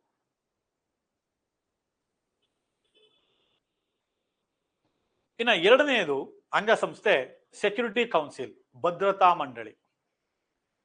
ಸಾಮಾನ್ಯ ಸಭೆಯನ್ನ ವಿಶ್ವಸಂಸ್ಥೆಯ ಶಾಸಕಾಂಗ ಅಂತೇಳಿ ಕರೆದ್ರೆ, ಭದ್ರತಾ ಮಂಡಳಿಯನ್ನ ವಿಶ್ವಸಂಸ್ಥೆಯ ಕಾರ್ಯಾಂಗ ಅಂತೇಳಿ ಕರೀತಾರೆ, ಎಕ್ಸಿಕ್ಯೂಟಿವ್ ಆಫ್ ಯುಎನ್ಒ ಅಂತೇಳಿ. ಸಾಮಾನ್ಯ ಸಭೆಯಲ್ಲಿ ಕೈಗೊಳ್ತಕ್ಕಂತಹ ನಿರ್ಣಯಗಳು, ತೆಗೆದುಕೊಳ್ತಕ್ಕಂತಹ ಸಲಹೆಗಳು ಜಾಗತಿಕ ಮಟ್ಟದಲ್ಲಿ ಶಾಂತಿ ಮತ್ತು ಭದ್ರತೆಯನ್ನು ಕಾಯ್ಕೊಳ್ಳಿಕ್ಕೆ ಅವಕಾಶ ಮಾಡಿಕೊಡ್ತವೆ. ಈ ನಿಟ್ಟಿನಲ್ಲಿ ಸಾಮಾನ್ಯ ಸಭೆಯ ನಿರ್ಣಯಗಳನ್ನ ಜಾರಿಗೊಳಿಸತಕ್ಕಂಥ ಪ್ರಮುಖ ಜವಾಬ್ದಾರಿ ಸೆಕ್ಯೂರಿಟಿ ಕೌನ್ಸಿಲ್ ಇದೆ. ಈ ಒಂದು ಸೆಕ್ಯೂರಿಟಿ ಕೌನ್ಸಿಲ್ನ ರಚನೆ ಯಾವ ರೀತಿ ಇರುತ್ತೆ ಅಂದ್ರೆ, ಇದು ಟೋಟಲಿ 15 ಮಂದಿ ಸದಸ್ಯರನ್ನು ಒಳಗೊಂಡಿದೆ. 15 ಮಂದಿ ಸದಸ್ಯರಲ್ಲಿ 10 ಮಂದಿ ಸದಸ್ಯರು ತಾತ್ಕಾಲಿಕ ಸದಸ್ಯರು, ಇನ್ನು 5 ಮಂದಿ ಶಾಶ್ವತ ಸದಸ್ಯರು.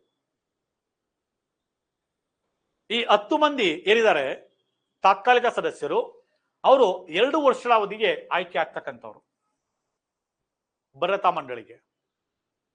ಹಾಗೆ ಭದ್ರತಾ ಮಂಡಳಿಯಲ್ಲಿ ಕಾಯಂ ಸದಸ್ಯತ್ವ ಪಡೆದಿರತಕ್ಕಂಥದ್ದು 5 ರಾಷ್ಟ್ರಗಳಿದ್ದಾವೆ: ಅಮೆರಿಕ, ರಷ್ಯಾ, ಬ್ರಿಟನ್, ಫ್ರಾನ್ಸ್ ಮತ್ತು ಚೀನಾ. ಈ 5 ವಿಶ್ವಸಂಸ್ಥೆಯ ಭದ್ರತಾ ಮಂಡಳಿಯ ಕಾಯಂ ಸದಸ್ಯ ರಾಷ್ಟ್ರಗಳು. ಇದು ಕೂಡ ಎಕ್ಸಾಮ್ ಅಲ್ಲಿ ಕೇಳಿದ್ದಾನೆ. ಇಲ್ಲಿ ಭದ್ರತಾ ಮಂಡಳಿಯಲ್ಲಿ ಯಾವುದೇ ಒಂದು ನಿರ್ಣಯಗಳು ಅಂಗೀಕಾರ ಆಗಬೇಕಾದ್ರೆ ಇಲ್ಲಿ 9 ರಾಷ್ಟ್ರಗಳ ಒಪ್ಪಿಗೆ ಅಗತ್ಯ. ಅಂದ್ರೆ ಸದಸ್ಯ ರಾಷ್ಟ್ರಗಳಲ್ಲಿ ಯಾವುದೇ ಒಂದು ರಾಷ್ಟ್ರ ಕೂಡ ಅದನ್ನು ವಿರೋಧಿಸಿದ್ರು ಕೂಡ ಆ ನಿರ್ಣಯ ಪಾಸ್ ಆಗೋದಿಲ್ಲ. ಹಾಗೆ ಶಾಶ್ವತ ಸದಸ್ಯ ರಾಷ್ಟ್ರಗಳಲ್ಲಿ 5 ಏನಿದಾವೆ, 5 ರಾಷ್ಟ್ರಗಳಲ್ಲಿ ಯಾವ್ದಾದ್ರು ಒಂದು ರಾಷ್ಟ್ರವು ಕೂಡ ಅದರ ವಿರುದ್ಧ ಮತವನ್ನು ಚಲಾವಣೆ ಮಾಡಿದ್ರೆ ಅದು ಜಾರಿ ಆಗುವುದಿಲ್ಲ. ಅದರಿಂದಾಗಿ ಇದನ್ನ ವಿಟೋ ಪವರ್ ಅಂತೇಳಿ ಕರೀತಾರೆ. ಅದು 5 ಶಾಶ್ವತ ಸದಸ್ಯ ರಾಷ್ಟ್ರಗಳಿರೋದನ್ನ ನಾವು ಗಮನಿಸ್ತೇವೆ. ವಿಟೋ ಪವರ್ ಇವತ್ತಿಗೂ ಕೂಡ ವಿಶ್ವಸಂಸ್ಥೆಯ ಭದ್ರತಾ ಮಂಡಳಿಯಲ್ಲಿ ತಮಗೂ ಕಾಯಂ ಸದಸ್ಯತ್ವ ಕೊಡಬೇಕು ಅಂತೇಳಿ ಭಾರತ, ಬ್ರೆಜಿಲ್, ಜರ್ಮನಿ ರಾಷ್ಟ್ರಗಳು ನಿರಂತರವಾಗಿ ಒತ್ತಡಗಳನ್ನ ಏರ್ತಾ ಇರೋದನ್ನ ನಾವು ಗಮನಿಸ್ತಾ ಇದ್ದೀವಿ.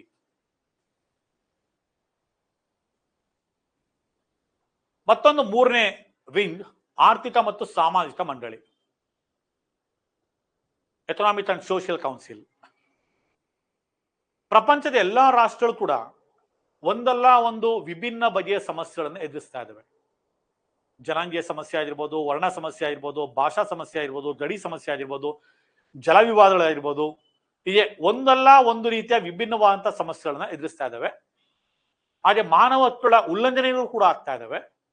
ಈ ನಿಟ್ಟಿನಲ್ಲಿ ಜನಾಂಗೀಯ ಸಂಘರ್ಷಗಳನ್ನ, ಮಾನವ ಹಕ್ಕುಗಳ ಉಲ್ಲಂಘನೆಗಳನ್ನ ತಡಿತಕ್ಕಂತಹ ಗುರುತರ ಜವಾಬ್ದಾರಿ, ಹಾಗೆ ಪ್ರತಿಯೊಂದು ರಾಷ್ಟ್ರಗಳ ಆರ್ಥಿಕ ಮತ್ತು ಸಾಮಾಜಿಕ ಸ್ಥಿತಿಗತಿಗಳನ್ನ ಸುಸ್ಥಿತಿಯೆಡೆಗೆ ತೆಗೆದುಕೊಂಡು ಹೋಗ್ತಕ್ಕಂಥ ಒಂದು ಪ್ರಮುಖ ಜವಾಬ್ದಾರಿ ಈ ಒಂದು ಆರ್ಥಿಕ ಮತ್ತು ಸಾಮಾಜಿಕ ಮಂಡಳಿದಾಗಿದೆ.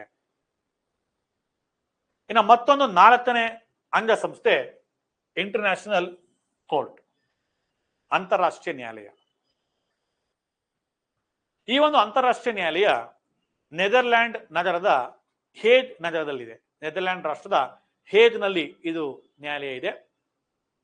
ಇದರಲ್ಲಿ 15 ಮಂದಿ ನ್ಯಾಯಾಧೀಶರು ಇರ್ತಾರೆ. ಅವರ ಅಧಿಕಾರಾವಧಿ 9 ವರ್ಷ ಇರುತ್ತೆ. ಭದ್ರತಾ ಮಂಡಳಿ ಮತ್ತು ಸಾಮಾನ್ಯ ಸಭೆ ಸದಸ್ಯರು ಈ ನ್ಯಾಯಾಧೀಶರನ್ನ ಆಯ್ಕೆ ಮಾಡ್ತಾರೆ. ಇದು ಅಂತಾರಾಷ್ಟ್ರೀಯ ಮಟ್ಟದಲ್ಲಿ ರಾಷ್ಟ್ರ ನಡುವೆ ನಡೀತಕ್ಕಂತಹ ವಿವಾದಗಳನ್ನ, ಸಮಸ್ಯೆಗಳನ್ನ ಬಗೆಹರಿಸಿ ತೀರ್ಪನ್ನು ನೀಡುವಂತ ಅಧಿಕಾರವನ್ನ ಇದು ಹೊಂದಿದೆ. ಏನು ಇತ್ತೀಚೆಗೆ ಪಹಲ್ಗಾಮ್ ದಾಳಿ ನಡೀತು, ಪಾಕಿಸ್ತಾನ ಭಾರತದ ಮೇಲೆ ದಾಳಿ ಮಾಡಿ ಪಹಲ್ಗಾಮ್ ಪ್ರದೇಶದಲ್ಲಿ ಸುಮಾರು 22 ಮಂದಿ ಭಾರತನ ಹತ್ಯೆ ಮಾಡಿತು. ಈ ವಿಷಯಕ್ಕೆ ಸಂಬಂಧಪಟ್ಟ ಹಾಗೆ ಭಾರತ ಸಿಂಧೂ ನದಿಯ ನೀರನ್ನ ಪಾಕ್ಗೆ ಬಿಡೋದನ್ನ ಏನು ಬಂದ್ ಮಾಡಿದೆ, ಇದನ್ನ ಅಂತಾರಾಷ್ಟ್ರೀಯ ನ್ಯಾಯಾಲಯದಲ್ಲಿ ಪಾಕಿಸ್ತಾನ ಪ್ರಶ್ನೆ ಮಾಡಿರೋದನ್ನು ಕೂಡ ನಾವು ಗಮನಿಸ್ತೀವಿ. ಅಂದ್ರೆ ಈ ರೀತಿಯ ರಾಷ್ಟ್ರ ನಡುವಿನ ವಿವಾದಗಳು, ಸಮಸ್ಯೆಗಳು ಇಂಟರ್ನ್ಯಾಷನಲ್ ಕೋರ್ಟ್ಗೆ ಬರ್ತಾವೆ. ನಮ್ಮ ಭಾರತೀಯ ವ್ಯಕ್ತಿಗಳು ಕೂಡ ಇಂಟರ್ನ್ಯಾಷನಲ್ ಕೋರ್ಟ್ ನಲ್ಲಿ ಜಸ್ಟಿಸ್ ಆಗಿ ಕೆಲಸ ಮಾಡಿದ್ದಾರೆ. ನಾಗೇಂದ್ರ ಸಿಂಗ್ ಆಗಿರ್ಬೋದು, ಬೆನಗಲ್ ರಾಮರಾಯರ್ ಆಗಿರ್ಬೋದು, ಇತ್ತೀಚೆಗೆ ದಲ್ವೀರ್ ಭಂಡಾರಿ ಆಗಿರ್ಬೋದು, ಇವರು ಕೂಡ ಇಂಟರ್ನ್ಯಾಷನಲ್ ಕೋರ್ಟ್ ನಲ್ಲಿ ನಮ್ಮ ಭಾರತನ ಪ್ರತಿನಿಧಿಸಿರುವುದನ್ನ ನಾವು ಗಮನಿಸ್ತೀವಿ. ಮತ್ತೊಂದು ಸೆಕ್ರೆಟೇರಿಯೇಟ್, ಕಾರ್ಯಾಲಯ ಅಥವಾ ಪ್ರಧಾನ ಕಾರ್ಯಾಲಯ, ಪ್ರಧಾನ ಕಚೇರಿ. ವಿಶ್ವಸಂಸ್ಥೆಯ ಪ್ರಧಾನ ಕಚೇರಿ ಕಾರ್ಯಾಲಯ ನ್ಯೂಯಾರ್ಕ್ ನಗರದ ಲೇಕ್ ಸಕ್ಸೆಸ್ ನಲ್ಲಿ ಇದೆ. ಇದು ವಿಶ್ವಸಂಸ್ಥೆಯ ಶಾಶ್ವತ ಪ್ರಧಾನ ಕಾರ್ಯಾಲಯ. ಇದು ಜನರಲ್ ಸೆಕ್ರೆಟರಿ ಅಂದ್ರೆ ಮಹಾ ಕಾರ್ಯದರ್ಶಿ ಇದರ ಆಡಳಿತ ನಿರ್ವಹಣಾ ಮುಖ್ಯಸ್ಥರಾಗಿರ್ತಾರೆ. ಜಾಗತಿಕ ಶಾಂತಿಯನ್ನ ಕಾಪಾಡ್ತಕ್ಕಂಥದ್ದು, ಯಾವುದೇ ರಾಷ್ಟ್ರಗಳು, ಬಲಾಢ್ಯ ರಾಷ್ಟ್ರಗಳು, ಸಣ್ಣ ಪುಟ್ಟ ರಾಷ್ಟ್ರಗಳ ಮೇಲೆ ಅಥವಾ ಇನ್ನಿತರ ಯಾವುದೇ ಸಮಸ್ಯೆಗಳು ಸಂಭವಿಸಿದಂತಹ ಸಂದರ್ಭದಲ್ಲಿ ಶಾಂತಿನ ಕಾಪಾಡುವಂತೆ ರಾಷ್ಟ್ರಗಳಿಗೆ ಸೂಚನೆ ಕೊಡ್ತಕ್ಕಂಥ, ಸಲಹೆ ನೀಡ್ತಕ್ಕಂಥ, ಮಾರ್ಗದರ್ಶನ ಮಾಡತಕ್ಕಂಥ ಕೆಲಸವನ್ನ ಈ ಒಂದು ಮಹಾ ಕಾರ್ಯದರ್ಶಿ ವಿಶ್ವಸಂಸ್ಥೆಯ ಪರವಾಗಿ ನಿರ್ವಹಣೆ ಮಾಡಿಕೊಂಡು ಬರ್ತಾರೆ. ಇಲ್ಲಿ ವಿಶ್ವಸಂಸ್ಥೆಯಲ್ಲಿ ಪ್ರಧಾನ ಕಾರ್ಯದರ್ಶಿಯಾಗಿ ಪ್ರಸ್ತುತ ಕೆಲಸ ಮಾಡ್ತಿರ್ತಕ್ಕಂಥವ್ರು ಪೋರ್ಚುಗಲ್ ರಾಷ್ಟ್ರದ ಮಾಜಿ ಪ್ರಧಾನಿ ಆಂಟೋನಿಯೋ ಗುಟೆರೆಸ್ ಅಂತಕ್ಕಂಥವ್ರು ಈಗ ಪ್ರೆಸೆಂಟ್ ಅಲ್ಲಿನ ಜನರಲ್ ಸೆಕ್ರೆಟರಿ ಕೆಲಸವನ್ನ ಮಾಡ್ತಾ ಇದ್ದಾರೆ. ಭದ್ರತಾ ಮಂಡಳಿ ಇವರ ಆಯ್ಕೆಯಲ್ಲಿ ಪ್ರಮುಖ ಪಾತ್ರವನ್ನ ವಹಿಸುತ್ತೆ. ಹಾಗೆ ಮತ್ತೊಂದು ಅಂಗಸಂಸ್ಥೆ ಧರ್ಮದರ್ಶಿ ಮಂಡಳಿ ಅಥವಾ ವಿಶ್ವಸ್ತ ಮಂಡಳಿ ಅಂತ ಕೂಡ ಕರೀತಾರೆ.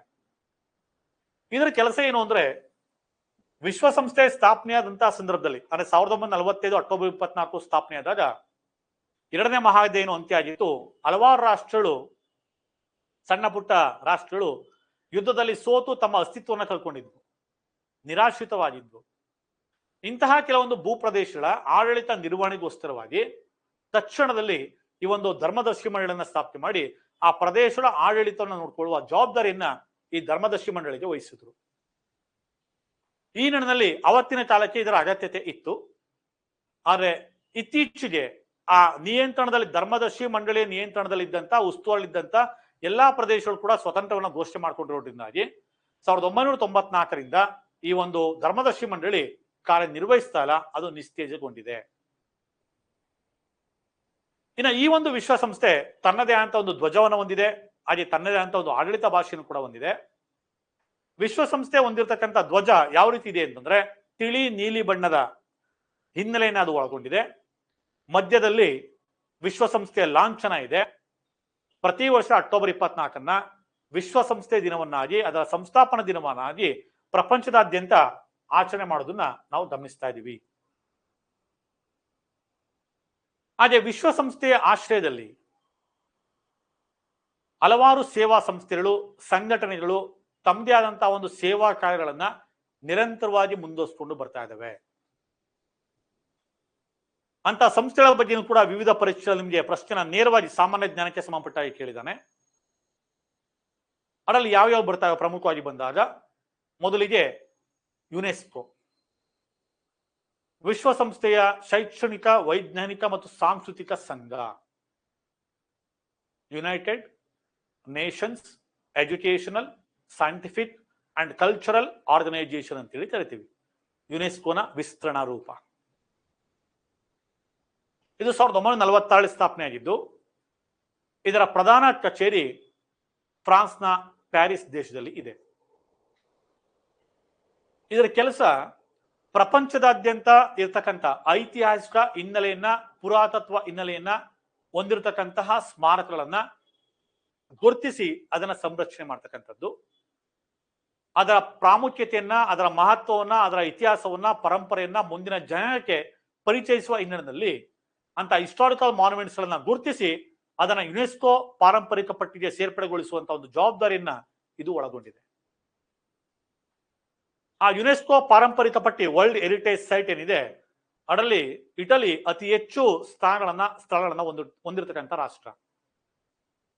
ನಮ್ಮ ಕರ್ನಾಟಕದಲ್ಲೂ ಕೂಡ ಹಂಪಿ, ಪಟ್ಟದಕಲ್ಲು, ಇತ್ತೀಚೆಗೆ ಬೇಲೂರು, ಹಳೆಬೀಡು ಇವುಗಳು ಕೂಡ ಯುನೆಸ್ಕೋ ಪಾರಂಪರಿಕ ಪಟ್ಟಿಗೆ ಸೇರ್ಪಡೆಯಾಗಿರುವುದನ್ನ ನಾವು ಗಮನಿಸ್ತೇವೆ. ಇನ್ನು ಮತ್ತೊಂದು FAO, food and agricultural organisation, ಆಹಾರ ಮತ್ತು ಕೃಷಿ ಸಂಸ್ಥೆ. ಇದರ ಪ್ರಧಾನ ಕಚೇರಿ ಕೂಡ ಇಟಲಿ ದೇಶದ ರೋಮ್ ನಗರದಲ್ಲಿದೆ. ಇದು ಜಾಗತಿಕ ಮಟ್ಟದಲ್ಲಿ ಪ್ರತಿಯೊಂದು ರಾಷ್ಟ್ರವು ಕೂಡ ಆಹಾರದ ವಿಷಯದಲ್ಲಿ ಸ್ವಾವಲಂಬನೆಯನ್ನು ಗಳಿಸಬೇಕು. ಹಾಗೆ ಆಹಾರ ಮತ್ತು ಕೃಷಿ ಕ್ಷೇತ್ರದಲ್ಲಿ ಹೊಸ ಹೊಸ ಸಂಶೋಧನೆಗಳಿಗೆ ಅವಕಾಶವನ್ನು ಮಾಡಿಕೊಡ್ತಕ್ಕಂಥದ್ದು, ಉತ್ತಮ ತಳಿಗಳನ್ನ ಸಂಶೋಧನೆ ಮಾಡ್ತಕ್ಕಂಥದ್ದು. ಹಾಗೆ ಪ್ರಪಂಚದ ಯಾವುದೇ ರಾಷ್ಟ್ರದಲ್ಲೂ ಕೂಡ ಯಾರು ಕೂಡ ಹಸಿವಿನಿಂದ ಸಾವನ್ನ ಅಪ್ಪಬಾರದು ಅಂತಕ್ಕಂಥ ನಿಟ್ಟಿನಲ್ಲಿ ಆಹಾರ ಮತ್ತು ಕೃಷಿ ಕ್ಷೇತ್ರಕ್ಕೆ ಸಂಬಂಧಪಟ್ಟಂತೆ ವಿನೂತನ ಪ್ರಯೋಗಗಳನ್ನ ಮಾಡುವಂತ ಒಂದು ಕೆಲಸವನ್ನ ನಿರಂತರವಾಗಿ ಈ ಒಂದು ಸಂಸ್ಥೆ ಮಾಡ್ಕೊಂಡು ಬರ್ತಾ ಇದೆ. ಹಾಗೆ ಮತ್ತೊಂದು ಸಂಘಟನೆ WHO, ವರ್ಲ್ಡ್ ಹೆಲ್ತ್ ಆರ್ಗನೈಸೇಷನ್, ವಿಶ್ವ ಆರೋಗ್ಯ ಸಂಸ್ಥೆ. ಇದರ ಪ್ರಧಾನ ಕಚೇರಿ ಕೂಡ ಸ್ವಿಟ್ಜರ್ಲೆಂಡ್ನ ಜಿನಿವಾದಲ್ಲಿ ಇದೆ. ಇದು ಕೂಡ ಆರೋಗ್ಯ ಕ್ಷೇತ್ರಕ್ಕೆ ಸಂಬಂಧಪಟ್ಟ ಹಾಗೆ ಜಾಗತಿಕ ಮಟ್ಟದಲ್ಲಿ ಯಾವುದಾದ್ರೂ ಒಂದು ಸಾಂಕ್ರಾಮಿಕ ರೋಗಗಳು ಹೊಸದಾಗಿ ಉದ್ಭವಿಸಿದಂತಹ ಸಂದರ್ಭದಲ್ಲಿ ಅದಕ್ಕೆ ಲಸಿಕೆಯನ್ನು ಕಂಡುಹಿಡಿತಕ್ಕಂಥದ್ದು, ಲಸಿಕೆಯನ್ನು ಕಂಡುಹಿಡೋದಕ್ಕೆ ಪ್ರೋತ್ಸಾಹವನ್ನು ನೀಡತಕ್ಕಂಥದ್ದು, ಹಾಗೆ ಹಲವಾರು ಬಡತನದ ಅಂಚಿನಲ್ಲಿರ್ತಕ್ಕಂಥ ರಾಷ್ಟ್ರಗಳಿಗೆ ಔಷಧ ಲಸಿಕೆಗಳನ್ನ ಪೂರೈಕೆ ಮಾಡಲಿಕ್ಕೆ ಅವಕಾಶವನ್ನು ಕಲ್ಪಿಸಿಕೊಡೋದು. ಇದೇ ಹಿಂದೆ ಕೊರೋನಾ ಬಂದಂತಹ ಸಂದರ್ಭದಲ್ಲಿ ಇಡೀ ಜಗತ್ತನ್ನೇ ಬೆಚ್ಚಿ ಬೀಳಿಸಿದಂತಹ ಸಂದರ್ಭದಲ್ಲಿ ಆ ಕೊರೋನಾವನ್ನ ನಿಯಂತ್ರಿಸೋದಕ್ಕೆ ಏನೆಲ್ಲ ಒಂದು ಕ್ರಮಗಳನ್ನ ಕೈಗೊಳ್ಳಬೇಕು, ಅದಕ್ಕೆ ಪೂರಕವಾಗಿ ಸಂಶೋಧನಾ ಕಾರ್ಯಗಳಿಗೆ ಸಲಹೆ ಮಾರ್ಗದರ್ಶನ ನೀಡತಕ್ಕಂಥ ಒಂದು ಕೆಲಸವನ್ನ ನಿರಂತರವಾಗಿ ಈ ಒಂದು WHO ಮಾಡ್ಕೊಂಡು ಬರ್ತಾ ಇದೆ. ಅದೇ ಮತ್ತೊಂದು ಸಂಘಟನೆ UNICEF, United Nations international children's emergency fund, ವಿಶ್ವಸಂಸ್ಥೆಯ ಅಂತಾರಾಷ್ಟ್ರೀಯ ಮಕ್ಕಳ ತುರ್ತು ನಿಧಿ. ಇದರ ಒಂದು ಪ್ರಧಾನ ಕಚೇರಿ ಕೂಡ ನ್ಯೂಯಾರ್ಕ್ ನಗರದಲ್ಲಿದೆ.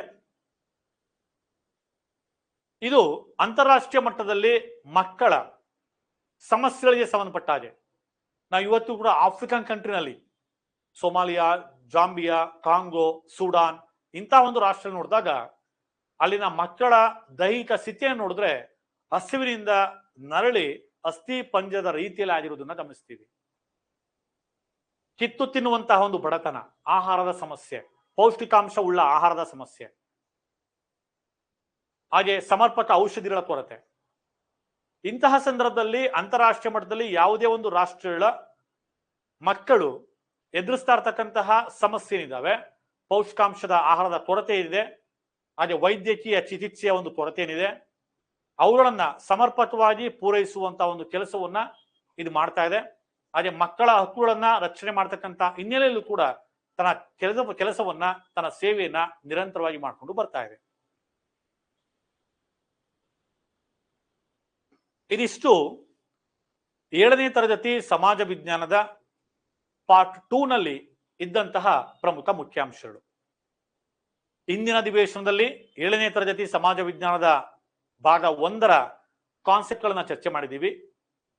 ಆನಂತರದ ಅಧಿವೇಶನದಲ್ಲಿ, ಪ್ರಸ್ತುತ ಅಧಿವೇಶನದಲ್ಲಿ 7ನೇ ತರಗತಿಯ ಸಮಾಜ ವಿಜ್ಞಾನದ ಪಠ್ಯ 2 ನಲ್ಲಿ, ಭಾಗ 2 ನಲ್ಲಿ ಬಂದಂತಹ ಅಂಶಗಳನ್ನ, ಭಾರತ ಮತ್ತು ನೆರೆಹೊರ ರಾಷ್ಟ್ರಗಳ ಜೊತೆ ಹೊಂದಿರತಕ್ಕಂಥ ಸಂಬಂಧ ಯಾವುದಿದೆ, ವಿಶ್ವಸಂಸ್ಥೆಯ ರಚನೆ ಮತ್ತು ಅದರ ಅಂಗಸಂಸ್ಥೆಗಳು ಏನಿದ್ದಾವೆ, ಹಾಗೆ ಭಾರತ ರಕ್ಷಣಾ ಪಡೆ ಹೇಗಿದೆ, ಅದರ ವಿಂಗ್ಗಳು ಹೇಗಿದ್ದಾವೆ, ರಚನೆ ಯಾವ ರೀತಿ ಇದೆ, ಈ ಎಲ್ಲ ಸಮಸ್ತ ಮಾಹಿತಿಯನ್ನ, ಸಂಕ್ಷಿಪ್ತ ಮಾಹಿತಿಯನ್ನ ಈ 2ನೇ ಭಾಗ 2 ಅಧಿವೇಶನದಲ್ಲಿ ನಾವು ಚರ್ಚೆ ಮಾಡಿದ್ದೇವೆ. ಇನ್ನು ಮುಂದಿನ ತರಗತಿಯ ಪಠ್ಯವನ್ನ ಮುಂದಿನ ಅಧಿವೇಶನದಲ್ಲಿ ನಾವು ಮುಂದುವರಿಸೋಣ. Thank you.